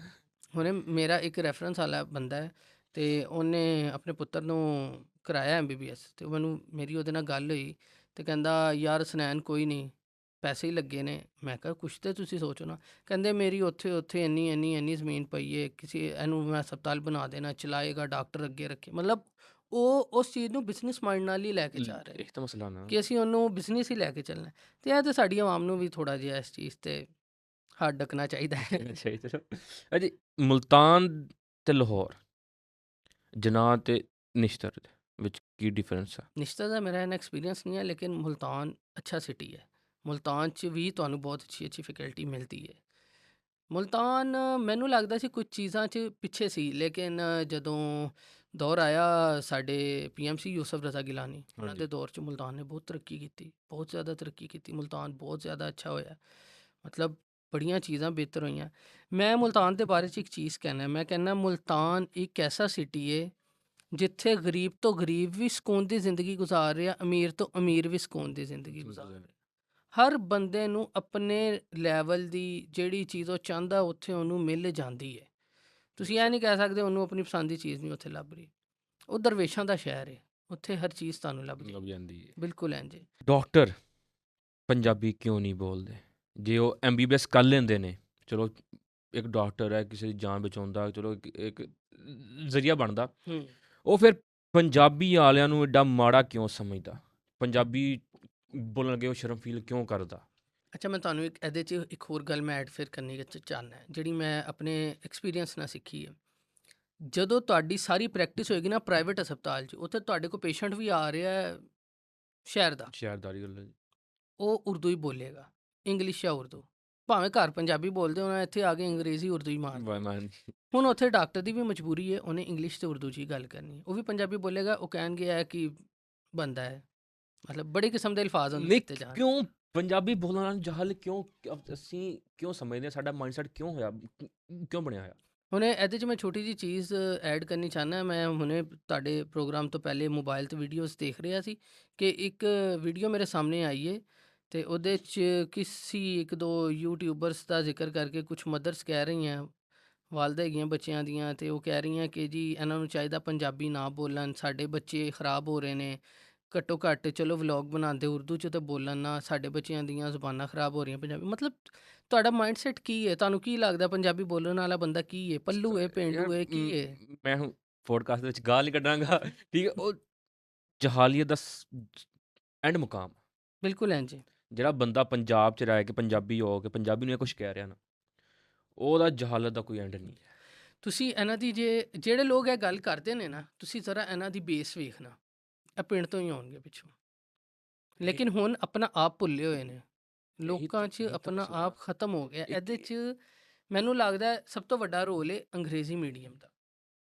ਦੇਖੋ, ਜਦੋਂ ਮੈਂ ਸਕੂਲ 'ਚ ਪੜ੍ਹਦਾ ਸੀ ਨਾ, ਮੈਂ ਗੌਰਮੈਂਟ ਸਕੂਲ ਦਾ ਪੜ੍ਹਿਆ ਹੋਇਆ, government high school urban area Sahiwal ਦਾ। ਅਤੇ ਮੇਰੇ ਵਾਲਦ ਸਾਹਿਬ ਨੇ, ਜਦੋਂ ਮੈਂ ਛਠੀ 'ਚ ਸੀ, ਹੁਣ ਤੇ ਬੱਚਿਆਂ ਨੂੰ ਇਹ ਵੀ ਨਹੀਂ ਪਤਾ ਹੋਣਾ ਕਿ ਇਹ ਕੀ ਹੁੰਦਾ ਹੈ, ਚਹਾਰਮ, ਪੰਜਮ, ਪੰਜਮ ਸ਼ਸ਼ਮ, ਜੀ ਹਫਤਮ, ਹਿਸ਼ਤਮ, ਨਹਿਮ, ਦਹਿਮ। ਹੁਣ ਬੱਚਿਆਂ ਨੂੰ ਇਹ ਚੀਜ਼ਾਂ ਕਿੱਥੇ ਪਤਾ ਹੈ? ਨਹੀਂ ਪਤਾ ਜੀ। ਅਤੇ ਸਾਡੇ ਹੋ ਗਿਆ ਅੰਗਰੇਜ਼ੀ ਮੀਡੀਅਮ ਸਾਰਾ ਹੋ ਗਿਆ ਜੀ, ਸਕੂਲ ਇੰਗਲਿਸ਼ ਮੀਡੀਅਮ ਹੋ ਗਏ ਸਾਰੇ। ਅਤੇ ਮੇਰੇ ਅੱਬੂ ਨੇ ਕਿਹਾ ਮੈਂ ਤੈਨੂੰ ਇੰਗਲਿਸ਼ ਮੀਡੀਅਮ ਨਹੀਂ ਪੜ੍ਹਾਉਣਾ, ਤੂੰ ਉਰਦੂ ਮੀਡੀਅਮ ਹੀ ਪੜ੍ਹੇਗਾ, ਤੂੰ ਗੌਰਮੈਂਟ ਸਕੂਲ 'ਚ ਹੀ ਪੜ੍ਹੇਗਾ, ਪੜੇਗਾ। ਤੈਨੂੰ ਚੀਜ਼ਾਂ ਦਾ ਪਤਾ ਹੋਣਾ ਚਾਹੀਦਾ, ਚੀਜ਼ਾਂ ਕੀ ਨੇ। ਮੈਨੂੰ ਲੱਗਦਾ ਜੇ ਅੱਜ ਮੈਂ ਇਸ ਮੁਕਾਮ 'ਤੇ ਹਾਂ, ਅਤੇ ਇਹਦੇ 'ਚ ਬਹੁਤ ਵੱਡਾ ਰੋਲ ਮੇਰੇ ਗੌਰਮੈਂਟ ਸਕੂਲ 'ਚ ਪੜ੍ਹਨ ਦਾ ਹੈ। ਕਿਉਂਕਿ ਉੱਥੇ ਤੁਸੀਂ ਪੜ੍ਹਦੇ ਹੋ ਨਾ, ਤੁਸੀਂ ਹਰ ਕਿਸਮ ਦੇ ਇਨਸਾਨ ਨਾਲ ਮਿਲਦੇ ਹੋ। ਇਹ ਸਾਰੀ ਗੱਲ ਉੱਥੇ ਤੁਹਾਡੇ ਦੋਸਤ ਉਹ ਬੱਚੇ ਹੁੰਦੇ ਨੇ ਜਿਹੜੇ ਸੁਬਾਹ ਜੇ ਤੁਹਾਡੇ ਨਾਲ ਸਕੂਲ 'ਚ ਪੜ੍ਹ ਰਹੇ, ਅਤੇ ਰਾਤ ਨੂੰ ਆਪਣੇ ਅੱਬੂ ਨਾਲ ਰੇਹੜੀ 'ਤੇ ਜਾਂ ਦੁਕਾਨ 'ਤੇ ਖੜੇ ਹੋ ਰਹੇ ਖੜੇ ਨੇ। ਹੋ ਰਹੇ ਨੇ ਅਤੇ ਉਸ ਬੱਚੇ ਨੂੰ ਪਤਾ ਮਿਹਨਤ ਕੀ ਚੀਜ਼ ਹੈ ਕਿ ਬਚਪਨ ਤੋਂ। ਪ੍ਰਾਈਵੇਟ 'ਚ ਤੁਹਾਡੇ ਨਾਲ ਬੱਚਾ ਪੜ੍ਹ ਰਿਹਾ ਹੈ ਸ਼ਹਿਰ ਦਾ, ਗੱਡੀਆਂ 'ਚ ਆਉਣਾ, ਮੰਮੀ ਡੈਡੀ ਲੋਕ ਨੇ, ਮੰਮੀ ਖੁੱਲਾ ਡੈਡੀ ਲੋ ਪੈਸਾ, ਖੁੱਲਾ ਪੈਸਾ, ਕੋਈ ਟੈਨਸ਼ਨ ਨਹੀਂ ਉਹਨਾਂ ਨੂੰ। ਅਤੇ ਉਹ ਬੱਚਾ ਅੱਗੇ ਜਾ ਕੇ ਕੀ, ਉਹਨੂੰ ਇਹੀ ਹੈ ਪੜ੍ਹ ਲਿਆ ਨਹੀਂ ਪੜ੍ਹਿਆ ਤੇ ਚੱਲ ਕਾਰੋਬਾਰ ਆਪਣਾ ਹੈ, ਹੈਗਾ ਪਿਓ ਨੇ ਇੰਨਾ ਪੈਸਾ ਪਿੱਛੇ ਬਣਾ ਦਿੱਤਾ ਹੈ, ਔਲਾਦ ਬਹਿ ਕੇ ਖਾਏ। ਅਤੇ ਇਸ ਚੀਜ਼ 'ਚ ਮੈਨੂੰ ਲੱਗਦਾ ਹੈ ਕਿ ਬੜਾ ਰੋਲ ਹੈ ਕਿ ਜੇ ਤੁਸੀਂ ਆਪਣੇ ਗਵਰਨਮੈਂਟ ਸਕੂਲ ਦੇ ਪੜ੍ਹੇ ਹੋਏ ਹੋ, ਤੁਹਾਡੀ ਬੇਸ ਇਸ ਤਰ੍ਹਾਂ ਦੀ ਹੈ ਤੇ ਤੁਸੀਂ ਚੀਜ਼ਾਂ ਨੂੰ ਬਹੁਤ ਅੱਛੇ ਤਰੀਕੇ ਨਾਲ ਸਮਝ ਸਕਦੇ ਹੋ। ਤੁਹਾਡਾ ਸੋਚਣ ਦੀ ਜਿਹੜੀ ਤੁਹਾਡਾ ਕਿਸੇ ਚੀਜ਼ ਨੂੰ ਦੇਖਣ ਦਾ ਨਜ਼ਰੀਆ ਉਹ ਬਦਲ ਜਾਂਦਾ। ਬਦਲ ਜਾਂਦਾ ਸਹੀ ਗੱਲ। ਮੈਂ ਹੁਣ ਦੇਖਾਂ, ਮੈਂ ਆਪਣੇ ਦੋਸਤਾਂ ਨੂੰ ਅੱਜ ਤੱਕ ਮਿਲਦਾ, ਮੈਨੂੰ ਲਾਹੌਰ ਆਇਆ, ਮੇਰੇ ਫੀਲਡ 'ਚ ਇੰਨੇ ਦੋਸਤ ਨੇ, ਬੜੇ-ਬੜੇ ਬਹੁਤ ਬੜੇ-ਬੜੇ ਲੋਕ ਨੇ ਜਿਨ੍ਹਾਂ ਦੇ ਇੱਕ ਨਾਂ ਨੇ। ਪਾਕਿਸਤਾਨ 'ਚ ਬਹੁਤ ਵੱਡੇ-ਵੱਡੇ ਨਾਂ ਨੇ, ਨਾਮ ਮੇਰੇ ਜੀ। ਬੜੇ ਅੱਛੇ ਦੋਸਤ ਨੇ। ਤੇ ਉਸ ਤੋਂ ਇਲਾਵਾ ਮੇਰੇ ਦੋਸਤ ਜਿਹੜੇ ਮੇਰੇ ਸਕੂਲ ਟਾਈਮ ਦੇ ਦੋਸਤ ਨੇ, ਉਹ ਮੇਰੇ ਸਕੂਲ ਟਾਈਮ ਦੇ ਹੀ ਦੋਸਤ ਨੇ। ਮੇਰੇ ਕੁਛ ਦੋਸਤ ਐਸੇ ਨੇ ਜਿਹੜੇ ਮਤਲਬ ਮੈਂ ਕਹਿੰਦਾ ਹੈ ਕਿ ਮੇਰੇ ਕਿੰਨੇ ਵੀ ਦੋਸਤ ਬਣ ਜਾਣ, ਉਹ ਦੋਸਤ ਮੇਰੇ ਉਹੀ ਦੋਸਤ। ਡਾਕਟਰ ਡਿਗਰੀ ਕਰਕੇ ਸ਼ਹਿਰਾਂ 'ਚ ਕੀ ਹੁੰਦਾ, ਪਿੰਡਾਂ 'ਚ ਜਿਹੜੀਆਂ ਡਿਸਪੈਂਸਰੀਆਂ ਹੁੰਦੀਆਂ, ਛੋਟੇ ਸਰਕਾਰੀ ਹਸਪੀਟਲ ਹੁੰਦੇ, ਉਹ ਖਾਲੀ ਕਿਉਂ ਪਏ ਰਹਿੰਦੇ ਆ? ਪਿੰਡ ਵਾਲਿਆਂ ਨੂੰ ਕੀ ਇਨਸਾਨ ਨਹੀਂ ਸਮਝਦੇ? ਸ਼ਹਿਰਾਂ 'ਚ ਉਹ ਸ਼ਹਿਰ ਹੀ ਕਿਉਂ ਚਾਹੁੰਦੇ ਨੇ? ਇਹਦੇ 'ਚ ਸਭ ਤੋਂ ਵੱਡੀ ਰੀਜ਼ਨ ਇਹ ਆ ਕਿ ਜਿਹੜਾ ਬੱਚਾ ਸ਼ਹਿਰ 'ਚ ਆ ਰਿਹਾ ਨਾ, ਉਹ ਸ਼ਹਿਰ 'ਚ ਸਿੱਖਣ ਆ ਰਿਹਾ। ਉਹਦਾ ਇਹ ਪੁਆਇੰਟ ਹੈ ਕਿ ਮੈਂ ਸਿੱਖਾਂ ਚੀਜ਼ਾਂ, ਕਿਉਂਕਿ ਸ਼ਹਿਰ 'ਚ ਤੁਸੀਂ ਆ ਕੇ ਸਭ ਤੋਂ ਜ਼ਿਆਦਾ ਚੀਜ਼ਾਂ ਸਿੱਖੋਗੇ। ਇੱਥੇ ਤੁਹਾਨੂੰ ਬਹੁਤ ਵੱਡੇ-ਵੱਡੇ ਹਸਪਤਾਲ ਮਿਲਣਗੇ। ਜੇ ਤੁਸੀਂ ਕਹਿੰਦੇ ਪਿੰਡਾਂ ਵਾਲੇ ਪਾਸੇ, ਉੱਥੇ ਵੀ ਹੌਸਪੀਟਲ ਹੈਗੇ ਨੇ, ਲੇਕਿਨ ਉਸ ਤਰ੍ਹਾਂ ਤੋਂ ਨਹੀਂ ਹੈ ਜਿਸ ਤਰ੍ਹਾਂ ਸ਼ਹਿਰ ਵਾਲੇ ਪਾਸੇ ਨਹੀਂ, ਨੇ। ਮੇਰੇ ਕਹਿਣ ਦਾ ਮਕਸਦ ਇਹ ਹੈ ਕਿ ਇੱਕ ਬੰਦਾ ਡਾਕਟਰ ਬਣ ਗਿਆ, ਹੂੰ। ਉਹਨੂੰ ਹਰ ਚੀਜ਼ ਦਾ ਨੌਲੇਜ ਆ, ਉਹਦਾ ਕੋਈ ਸ਼ਾਇਦ 10 ਸਾਲ ਦਾ ਐਕਸਪੀਰੀਅੰਸ ਆ, ਠੀਕ ਹੈ? ਉਹ ਪਿੰਡ ਕਿਉਂ ਨਹੀਂ ਜਾ ਰਹੇ? ਪਿੰਡਾਂ 'ਚ ਡਾਕਟਰ ਕਿਉਂ ਨਹੀਂ ਜਾ ਰਹੇ? ਸਾਡੇ ਪਿੰਡ ਡਿਸਪੈਂਸਰੀ 20 ਸਾਲ ਹੋ ਗਏ ਬਣੀ ਨੂੰ, ਅੰਦਰੋਂ ਹਰ ਚੀਜ਼ ਖਤਮ ਹੋ ਗਈ, ਹਾਲੇ 20 ਸਾਲ ਤੋਂ ਉਹਦਾ ਤਾਲਾ ਨਹੀਂ ਖੁੱਲਿਆ। ਇਹ ਤੇ ਫਿਰ ਜਿਹੜੇ ਉੱਥੇ ਦੇ ਮੁਕਾਮੀ ਡਾਕਟਰ ਨੇ ਉਹਨਾਂ ਨੂੰ ਧਿਆਨ ਕਰਨਾ ਚਾਹੀਦਾ ਇਸ ਚੀਜ਼ ਦਾ, ਆਪਣੇ ਸ਼ਹਿਰ ਜਾਣਾ ਚਾਹੀਦਾ ਹੈ। ਮੈਂ ਸਾਹੀਵਾਲ ਤੋਂ ਹਾਂ ਤੇ ਮੈਂ ਬਹੁਤ ਵਾਰੀ ਮੇਰਾ ਦਿਲ ਕਰਦਾ ਮੈਂ ਸਾਹੀਵਾਲ ਜਾਵਾਂ, ਮੈਂ ਕਈ ਵਾਰੀ ਗਿਆ ਵੀ ਹਾਂ। ਮੇਰੇ ਬਹੁਤ ਐਸੇ ਦੋਸਤ ਨੇ ਜਿਨ੍ਹਾਂ ਨੂੰ ਮੈਂ ਕਹਿੰਦਾ ਕਿ ਯਾਰ ਲਾਹੌਰ ਆ ਜਾਓ, ਉਹ ਕਹਿੰਦੇ ਨਹੀਂ ਯਾਰ ਸਾਹੀਵਾਲ ਸਕੂਨ ਹੈ, ਆਪਣਾ ਸ਼ਹਿਰ ਆਪਣਾ ਹੈ। ਆਪਣਾ ਆਹੀ ਗੱਲ ਹੈ ਜੀ। ਹੁਣ ਮੈਂ ਵੀ ਜਦੋਂ ਉਹਨਾਂ ਦੀਆਂ ਗੱਲਾਂ ਸੋਚਦਾ ਹਾਂ, ਸੁਣਦਾ ਹਾਂ, ਮੈਂ ਕਹਿੰਦਾ ਹਾਂ ਯਾਰ ਇੱਥੇ ਇਹ ਆ, ਸਿੱਖਣ ਨੂੰ ਬਹੁਤ ਕੁਛ ਹੈ, ਲੇਕਿਨ ਉੱਥੇ ਸਕੂਨ ਹੈ। ਆਪਣਾ ਸ਼ਹਿਰ ਤੁਹਾਡਾ ਆਪਣਾ ਸ਼ਹਿਰ ਹੁੰਦਾ ਹੈ। Social media, YouTube, TikTok, Instagram, ਇੱਥੇ ਜੋ ਆਪਾਂ ਨੂੰ ਫਾਰਮੂਲੇ ਦੱਸਦੇ ਆ ਕਿ ਆਹ ਖਾ ਲਓ ਪੀ ਲਓ ਆਹ ਹੋ ਜਾਏਗਾ, ਆਹ ਖਾ ਲਓ ਪੀ ਲਓ ਆਹ ਹੋ ਜਾਏਗਾ, ਠੀਕ ਹੈ? ਕੋਈ ਦਵਾਈ ਨਹੀਂ ਹੁੰਦੀ, ਉਹ ਕਾਵੇ ਹੁੰਦੇ ਆ ਨੇ ਜੀ, ਕੋਈ ਕਾਵੇ ਹੁੰਦੇ ਆ, ਜੜੀਆਂ ਬੂਟੀਆਂ ਹੁੰਦੀਆਂ ਜੀ, ਆਹ ਉਦੋਂ ਤੁਸੀਂ ਉਹਨਾਂ ਨੂੰ ਕੀ ਕਹੋਗੇ? ਹੁਣ ਇੱਕ ਐਡ ਆ ਰਿਹਾ ਜੀ, ਤੁਸੀਂ ਆਹ ਕਾਵਾ ਪੀਓ, ਤੁਹਾਡੇ ਪੇਟ ਦੀ ਚਰਬੀ ਖਤਮ ਹੋ ਜਾਏਗੀ। ਹੂੰ। ਆਹ ਕਾਵਾ ਪੀਓ, ਹਫਤਾ ਪੀਓ, ਤੁਹਾਡੇ ਜਿਹੜੇ ਜੋੜ ਆ, ਗੋਡੇ ਆ, ਇਹਨਾਂ ਦੀਆਂ ਦਰਦਾਂ ਖਤਮ ਹੋ ਜਾਣਗੀਆਂ। ਤੇ ਜੇ ਤੁਸੀਂ ਇੰਨਾ ਪੈਸਾ ਲਾ ਕੇ 8-9 ਸਾਲ ਲਾ ਕੇ ਡਾਕਟਰ ਬਣੇ, ਉਹ 'ਚ ਤੁਹਾਡੇ 'ਚ ਕੀ ਫਰਕ ਰਹਿ ਗਿਆ? ਹਾਂ, ਮੈਨੂੰ ਲੱਗਦਾ ਹੈ ਇਹਨਾਂ ਚੀਜ਼ਾਂ ਦਾ ਰੋਲ ਕਿਸੇ ਹੱਦ ਤੱਕ ਹੈ ਸਾਡੀ ਜ਼ਿੰਦਗੀ 'ਚ, ਲੇਕਿਨ ਤੁਹਾਨੂੰ ਇਹ ਨਹੀਂ ਪਤਾ ਕਿਹੜੀ ਚੀਜ਼ ਤੁਹਾਡੇ ਲਈ ਸਹੀ ਹੈ, ਕਿਹੜੀ ਚੀਜ਼ ਤੁਹਾਡੇ ਲਈ ਗਲਤ ਹੈ। ਤੁਸੀਂ ਕੋਈ ਕਾਹਵਾ ਵੀ ਪੀਣਾ ਤਾਂ ਪਹਿਲੇ ਆਪਣੇ ਡਾਕਟਰ ਨਾਲ ਤੁਸੀਂ ਡਿਸਕਸ ਕਰੋ, ਠੀਕ ਹੈ? ਮੈਂ ਆਪਣੇ ਮਰੀਜ਼ਾਂ ਨੂੰ ਕਹਿੰਦਾ ਹਲਦੀ ਦਾ ਇਸਤੇਮਾਲ ਕਰੋ ਜਿਨ੍ਹਾਂ ਦੇ ਸੋਜ਼ਿਸ਼ ਹੁੰਦੀ, ਕਿਉਂਕਿ ਹਲਦੀ ਇਟਸੈਲਫ ਐਂਟੀ ਇਨਫਲੇਮੇਟਰੀ ਹੈ। ਹਲਦੀ ਸੋਜ਼ਿਸ਼ ਨੂੰ ਘਟਾਉਂਦੀ ਹੈ। ਤੁਸੀਂ ਦੁੱਧ ਹਲਦੀ ਲਓ, ਬਹੁਤ ਅੱਛੀ ਚੀਜ਼ ਹੈ। ਬਹੁਤ ਸਾਰੀ ਜਿਵੇਂ ਸੱਟ ਲੱਗਦੀ ਸੀ, ਕਿਸੇ ਨੂੰ ਕਹਿੰਦੇ ਸੀ ਇਹਨੂੰ ਹਲਦੀ ਵਾਲਾ ਜੀ ਦੁੱਧ ਹਲੇ ਪਿਆ। ਹਲਦੀ ਹਾਂਜੀ, ਮੇਰੀ ਅੱਜ ਹੁਣ ਰੂਟੀਨ ਹੈ, ਮੈਂ ਜੇ ਸਪੋਜ਼ ਕੋਈ ਕਿਸੇ ਦਿਨ ਕੰਮ ਜ਼ਿਆਦਾ ਮੈਂ ਕੀਤਾ ਜਾਂ ਜਿਮ ਕਰਕੇ ਆਇਆ ਤੇ ਮੈਂ ਹਲਦੀ ਵਾਲਾ ਦੁੱਧ ਪੀਵਾਂਗਾ। ਸ਼ਹਿਰ 'ਚ ਮੇਰੀ ਆਦਤ ਹੈ, ਮੈਂ ਮੋਸਟਲੀ ਹਲਦੀ ਵਾਲਾ ਦੁੱਧ ਪੀ ਲੈਣਾ। ਹਾਂਜੀ। ਰਮਜ਼ਾਨ ਕਿਉਂਕਿ ਚੱਲ ਰਿਹਾ ਤੇ ਹਲਦੀ ਵਾਲੇ ਦੁੱਧ ਦੇ ਬੜੇ ਫਾਇਦੇ ਨੇ। ਜੇ ਤੁਸੀਂ ਕਾਹਵੇ ਵੱਲ ਜਾਓ ਤੇ ਬੜੇ ਕਿਸਮ ਦੇ ਕਾਹਵੇ ਨੇ, ਲੇਕਿਨ ਤੁਹਾਨੂੰ ਪਤਾ ਹੋਣਾ ਚਾਹੀਦਾ ਜਿਹੜੀ ਤੁਸੀਂ ਚੀਜ਼ ਇਸਤੇਮਾਲ ਕਰ ਰਹੇ ਹੋ ਉਹਦੇ ਫਾਇਦੇ ਕੀ ਨੇ, ਨੁਕਸਾਨ ਕੀ ਨੇ। ਜੇ ਤੁਸੀਂ ਕਹਿੰਦੇ ਹੋ 100% ਤੁਸੀਂ ਕਾਹਵੇ ਨਾਲ ਤੁਹਾਡੇ ਜੋੜ ਠੀਕ ਹੋ ਜਾਣ ਤੇ ਇੰਜ ਨਹੀਂ ਠੀਕ ਹੋਣਗੇ, ਫਿਰ ਤੁਸੀਂ ਆਪਣੇ ਨਾਲ ਹੀ ਸਿੰਸੀਅਰ ਨਹੀਂ ਚਾਹ ਰਹੇ। ਮਤਲਬ ਕਿਸੇ ਦੀ ਗੱਲ, ਹੁਣ ਇਹ ਸੋਸ਼ਲ ਮੀਡੀਆ ਐਸੀ ਚੀਜ਼ ਹੈ ਜਿਹਦੇ ਹੱਥ 'ਚ ਮੋਬਾਈਲ ਹੈ ਨਾ, ਉਹ ਐਂਕਰ ਹੈ। ਉਹ ਹਰ ਚੀਜ਼ ਉਹ ਉਹਦੇ ਕੋਲ ਇੱਕ ਆਪਣੀ ਹੀ ਦੁਨੀਆ, ਆਪਣੀ ਉਹ ਜੋ ਦੁਨੀਆ, ਮਰਜ਼ੀ ਕਰੇ। ਤੁਸੀਂ ਉਹਨੂੰ ਸੁਣ ਕੇ ਕਿਸ ਤਰ੍ਹਾਂ ਕਹਿ ਸਕਦੇ ਹੋ ਇਹ ਬੰਦਾ ਜੋ ਕਹਿ ਰਿਹਾ ਅਥੈਂਟਿਕ ਗੱਲ ਹੈ? ਤੁਸੀਂ ਆਪਣਾ ਦਿਮਾਗ ਵੀ ਤੇ ਇਸਤੇਮਾਲ ਕਰੋ। ਉਹ ਵੀ ਬੰਦਾ ਆਪਣੇ ਦਿਮਾਗ ਨਾਲ ਗੱਲ ਕਰ ਰਿਹਾ, ਤੁਸੀਂ ਚਲੋ ਉਹਦੀ ਗੱਲ ਸੁਣੀਏ, ਉਹਦੇ ਤੇ ਥੋੜੀ ਵਰਕਿੰਗ ਕਰੋ। ਹਾਂ ਭਾਈ ਇਹ ਚੀਜ਼ ਹੈ ਨਹੀਂ ਹੈ, ਕਿਸ ਹੱਦ ਤੱਕ ਹੈ। ਹੁਣ ਸਾਡੇ ਇੱਥੇ ਨਾ ਇੱਕ ਜਿਹੜੀ ਚੀਜ਼ ਜਿੰਨੀ ਖਰਾਬ ਹੋਏਗੀ ਨਾ ਉਹ ਨਹੀਂ ਜਲਦੀ ਵਾਇਰਲ ਹੋਏਗੀ। ਸਹੀ ਗੱਲ ਹੈ। ਹੁਣ ਮੇਰੇ ਜ਼ਿਹਨ 'ਚ ਨਾ 2-3 ਹਕੀਮ ਚੱਲਦੇ ਪਏ ਨੇ ਜਿਹੜੇ ਫੇਸਬੁੱਕ ਤੇ ਭਰੇ ਪਏ ਨੇ। ਉਹ ਇੱਕ ਦਾ ਤਾਂ ਮੈਨੂੰ ਨਾਮ ਜ਼ਿਹਨ 'ਚ ਆ ਰਿਹਾ। ਮੈਨੂੰ ਨਾ ਕਿਸੇ ਦਾ ਵੀ ਨਹੀਂ ਪਤਾ, ਮੈਨੂੰ ਬਸ ਉਹਨਾਂ ਦੀਆਂ ਪ੍ਰੋਡਕਟਸ ਹੀ ਮੇਰੇ ਜ਼ਿਹਨ 'ਚ ਆ ਰਹੀਆਂ ਤੇ ਹੁਣ ਉਹ ਕੀ ਚਾਹੁੰਦੇ ਕੀ ਨੇ। ਹੁਣ ਸਾਡੇ ਇੱਥੇ ਆਵਾਮ ਜਿਹੜੀ ਹੈ ਨਾ, ਸਪੋਜ਼ ਤੁਹਾਡੇ ਕੋਲ ਖਾਲੀ ਸ਼ੀਸ਼ੀ ਹੈ ਨਾ, ਤੁਸੀਂ ਉਸ ਖਾਲੀ ਸ਼ੀਸ਼ੀ ਦੇ ਉੱਤੇ ਲਿਖ ਕੇ ਰੱਖ ਦਿਓ ਕਿ ਪੁਰਾਣੀ ਤੋਂ ਪੁਰਾਣੀ ਜੋੜਾਂ ਦੀ ਦਰਦ ਖਤਮ ਕਰ ਦੇਣੀ ਹੈ, ਤੇ ਤੁਸੀਂ 10 ਲੱਖ ਰੁਪਏ ਦੀ ਮਾਰਕੀਟਿੰਗ ਉਹਦੇ ਤੇ ਕਰਤੀ ਹੈ, ਤੇ ਅਗਲੇ ਦਿਨ ਹਰ ਘਰ 'ਚ ਉਹ ਸ਼ੀਸ਼ੀ ਪਈ ਹੋਏਗੀ। ਕੋਈ ਨਹੀਂ ਦੇਖੇਗਾ ਇਹਦਾ ਫਾਇਦਾ ਕੀ ਹੈ, ਨੁਕਸਾਨ। ਨੁਕਸਾਨ ਬਸ ਕੀ? ਚੱਲਦੀ ਪਈ ਚੱਲੀ ਜਾਣ ਦਿਓ, ਚੱਲੀ ਜਾਣ ਦਿਓ। ਇਹ ਨੁਕਸਾਨ ਹੈ ਸਾਡਾ ਇੱਥੇ ਦਾ। ਸਾਨੂੰ ਚੀਜ਼ਾਂ ਤੇ ਡਾਕਟਰ ਨਾਲ ਕੰਸਲਟ ਕਰਨਾ ਚਾਹੀਦਾ ਹੈ। ਜ਼ਰੂਰੀ ਹੈ ਹੀ ਹੈ, ਤੁਸੀਂ ਡਾਕਟਰ ਨਾਲ ਕੰਸਲਟ ਕਰੋ, ਡਾਕਟਰ ਤੁਹਾਨੂੰ ਕਹਿੰਦਾ ਤੇ ਫਿਰ ਤੁਸੀਂ ਉਹ ਚੀਜ਼ ਇਸਤੇਮਾਲ ਕਰੋ। ਇਸਤੇਮਾਲ ਕਰੋ। ਆਪ ਤੁਸੀਂ ਡਾਕਟਰ ਨਾ ਬਣੋ, ਇੱਥੇ ਹਰ ਘਰ 'ਚ ਹਰ ਬੰਦਾ ਆਪ ਡਾਕਟਰ ਹੈ। ਹਰ ਬੰਦੇ ਦੀ ਕੋਸ਼ਿਸ਼ ਇਹੀ ਹੈ ਕਿ ਮੈਂ ਆਪ ਚੀਜ਼ਾਂ ਇਸਤੇਮਾਲ ਕਰਾਂ, ਲੇਕਿਨ ਕਾਹਵੇ ਵਗੈਰਾ ਦੀ ਕਿਸੇ ਹੱਦ ਤੱਕ ਅਹਿਮੀਅਤ ਹੈ ਸਾਡੀ ਜ਼ਿੰਦਗੀ 'ਚ, ਲੇਕਿਨ ਤੁਹਾਨੂੰ ਪਤਾ ਹੋਣਾ ਚਾਹੀਦਾ ਤੁਸੀਂ ਜਿਹੜਾ ਕਾਹਵਾ ਪੀ ਰਹੇ ਹੋ ਉਹ ਤੁਹਾਡੇ ਮਸਲੇ ਲਈ ਹੈ ਤੇ ਜਾਂ ਹੈ ਹੀ ਨਹੀਂ। ਨਹੀਂ ਹੈ। ਤੇ ਹੱਡੀਆਂ ਵਾਸਤੇ ਜਿਮ, ਐਕਸਰਸਾਈਜ਼, ਵਰਜਿਸ਼, ਜੋਗਿੰਗ ਸੁਬਾਹ ਉੱਠ ਕੇ ਕਿੰਨੀ ਕੁ ਜ਼ਰੂਰੀ ਹੱਡੀਆਂ ਵਾਸਤੇ? ਹੱਡੀਆਂ ਵਾਸਤੇ ਮੈਂ ਕਹਿੰਦਾ ਜਿਵੇਂ ਸਾਡੇ ਜਿਸਮ ਲਈ ਖਾਣਾ ਜ਼ਰੂਰੀ ਹੈ ਨੇ, ਐਵੇਂ ਹੀ ਸਾਡੇ ਜਿਸਮ ਲਈ ਵਰਜ਼ਿਸ਼ ਜ਼ਰੂਰੀ ਹੈ। ਜੇ ਤੁਸੀਂ ਬਿਮਾਰੀਆਂ ਤੋਂ ਬਚਣਾ ਚਾਹੁੰਦੇ ਵਰਜ਼ਿਸ਼, ਜਿਮ ਛੱਡ ਦਿਓ, ਵਾਕ ਹੀ ਕਰ ਲਓ, ਕਾਰਡੀਓ ਕਰ ਲਓ।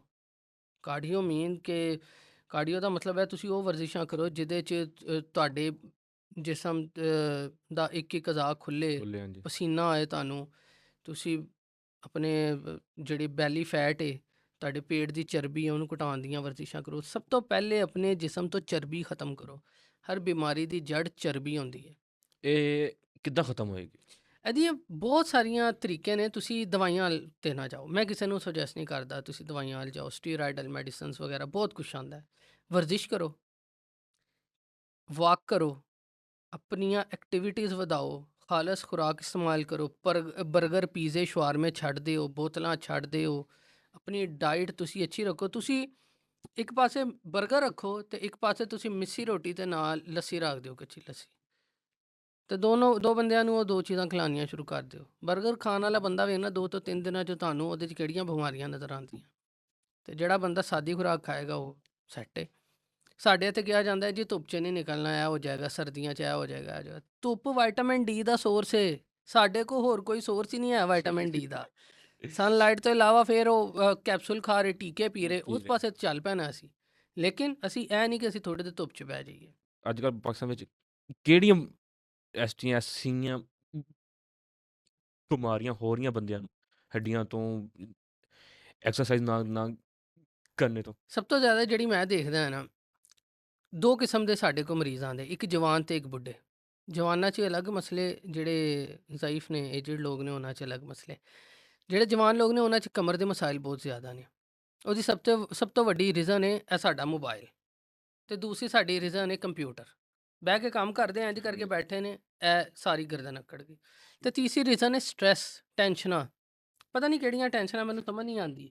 ਮੁੰਡੇ ਅੱਜ ਕੱਲ੍ਹ ਸਾਡੇ ਬਹੁਤ ਟੈਨਸ਼ਨਾਂ 'ਚ ਰਹਿੰਦੇ ਨੇ ਜੀ, ਟੈਨਸ਼ਨ ਹੈ, ਕੁੜੀਆਂ ਵੀ ਟੈਨਸ਼ਨ 'ਚ ਨੇ। ਉਹ ਟੈਨਸ਼ਨ ਨਾਲ ਕੀ ਗਰਦਨ ਦੇ ਪੱਠੇ ਅਕੜ ਜਾਂਦੇ ਨੇ।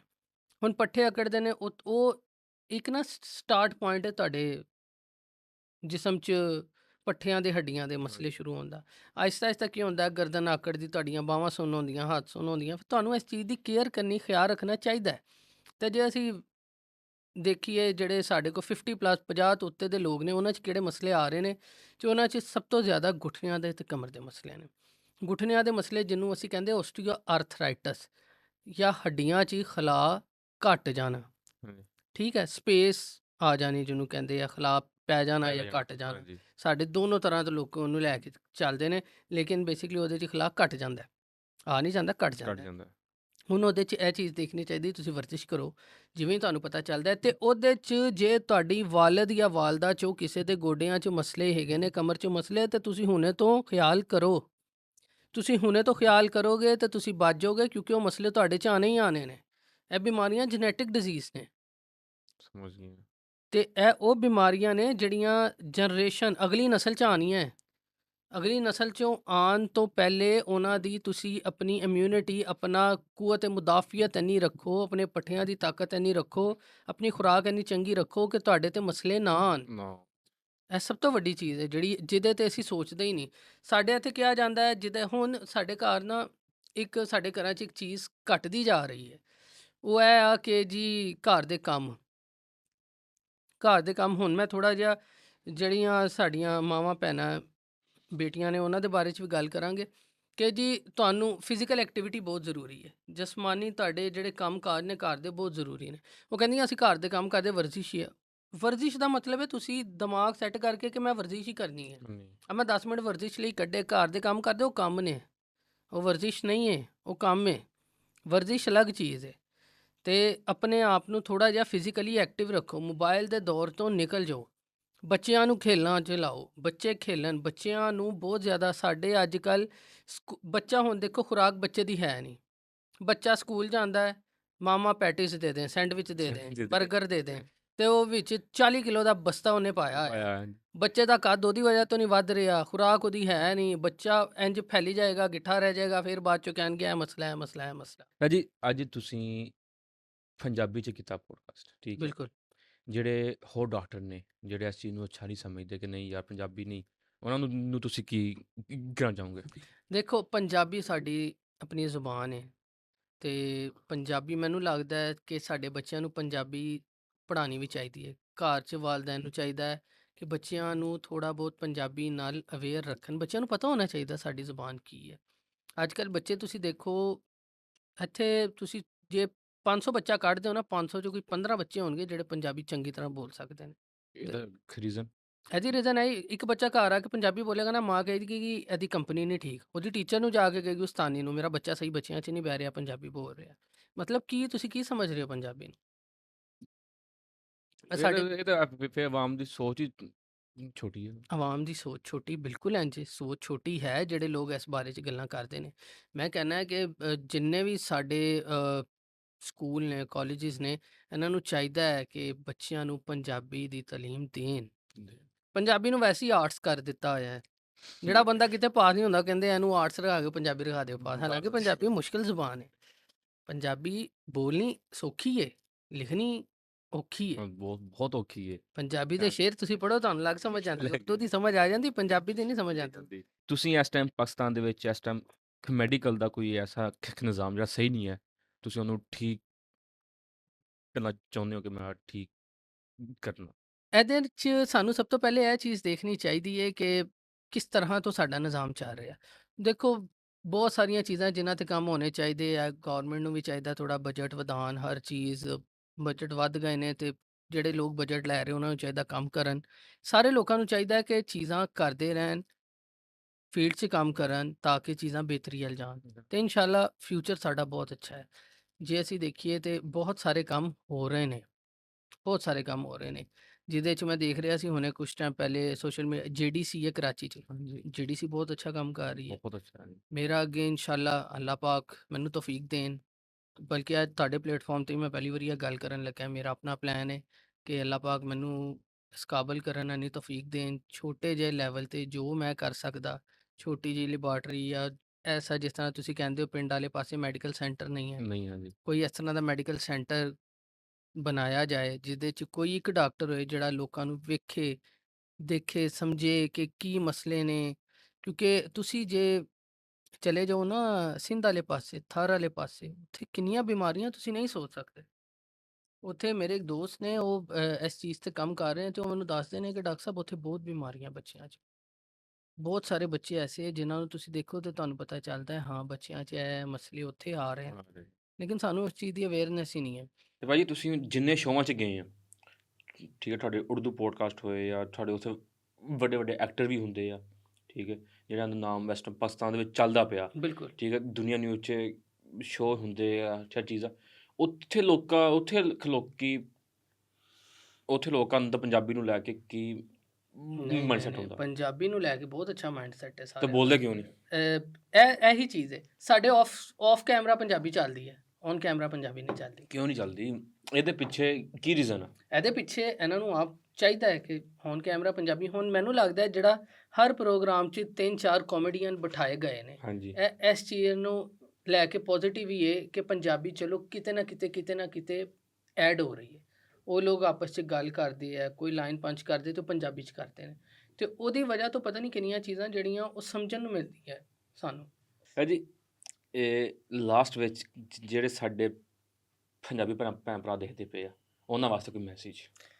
ਮੇਰਾ ਆਪਣੇ ਪੰਜਾਬੀ ਭੈਣ ਭਰਾਵਾਂ ਲਈ ਇਹੀ ਮੈਸੇਜ ਹੈ ਕਿ ਪੰਜਾਬੀ ਜ਼ੁਬਾਨ ਨੂੰ ਤੁਸੀਂ ਵਧਾਉਣਾ ਹੈ, ਨਾ ਕਿ ਘਟਾਉਣਾ ਹੈ। ਆਪਣੇ ਬੱਚਿਆਂ ਨੂੰ ਕੋਸ਼ਿਸ਼ ਕਰੋ, ਦੱਸੋ ਪੰਜਾਬੀ ਦੇ ਬਾਰੇ ਦੱਸੋ। ਜਿਸ ਤਰ੍ਹਾਂ ਤੁਸੀਂ ਚੜ੍ਹਦੇ ਪੰਜਾਬ ਦੇ ਜਿਹੜੇ ਸਾਡੇ ਸਿੱਖ ਭਰਾ, ਉਹ ਕਦੀ ਤੁਸੀਂ ਨਹੀਂ ਵੇਖੋਗੇ ਉਰਦੂ 'ਚ ਗੱਲ ਕਰ ਰਹੇ, ਹਾਂਜੀ, ਉਹ ਪੰਜਾਬੀ 'ਚ ਹੀ ਗੱਲ ਕਰਨਗੇ ਤੁਹਾਡੇ ਨਾਲ।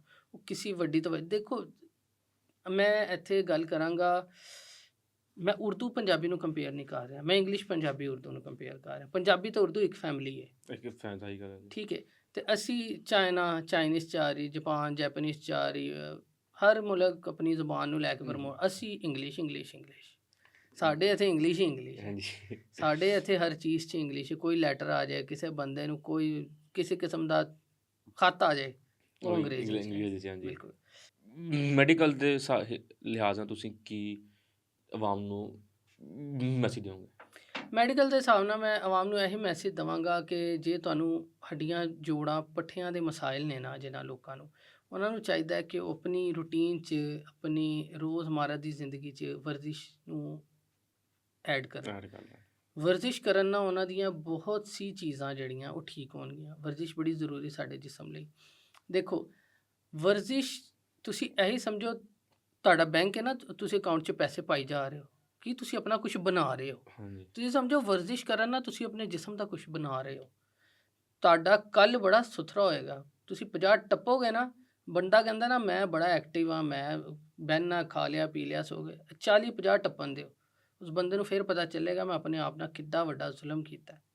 ਤਾਂ ਮਤਲਬ ਮੈਂ ਵਾਕ ਕਰਨੀ ਸਟਾਰਟ ਕਰ ਦੂੰਗਾ। ਵਾਕ ਕਰਨੀ ਸ਼ੁਰੂ ਕਰ ਦਿਓ। ਵਾਕ ਕਰਨੀ ਬਹੁਤ ਜ਼ਰੂਰੀ ਹੈ। ਜ਼ਰੂਰੀ ਹੈ। ਮੈਂ ਆਪਣੀ ਗੱਲ ਕਰਾਂ, ਮੈਂ ਬੜੀ ਘੱਟ ਵਾਕ ਕਰਦਾ ਸੀ ਕਿਉਂਕਿ ਟਾਈਮ ਨਹੀਂ ਮਿਲਦਾ, ਤੁਹਾਡੀ ਇੱਕ ਰੂਟੀਨ ਇਸ ਤਰ੍ਹਾਂ ਦੇ, ਥੱਕੇ ਹੁੰਦੇ ਹੋ।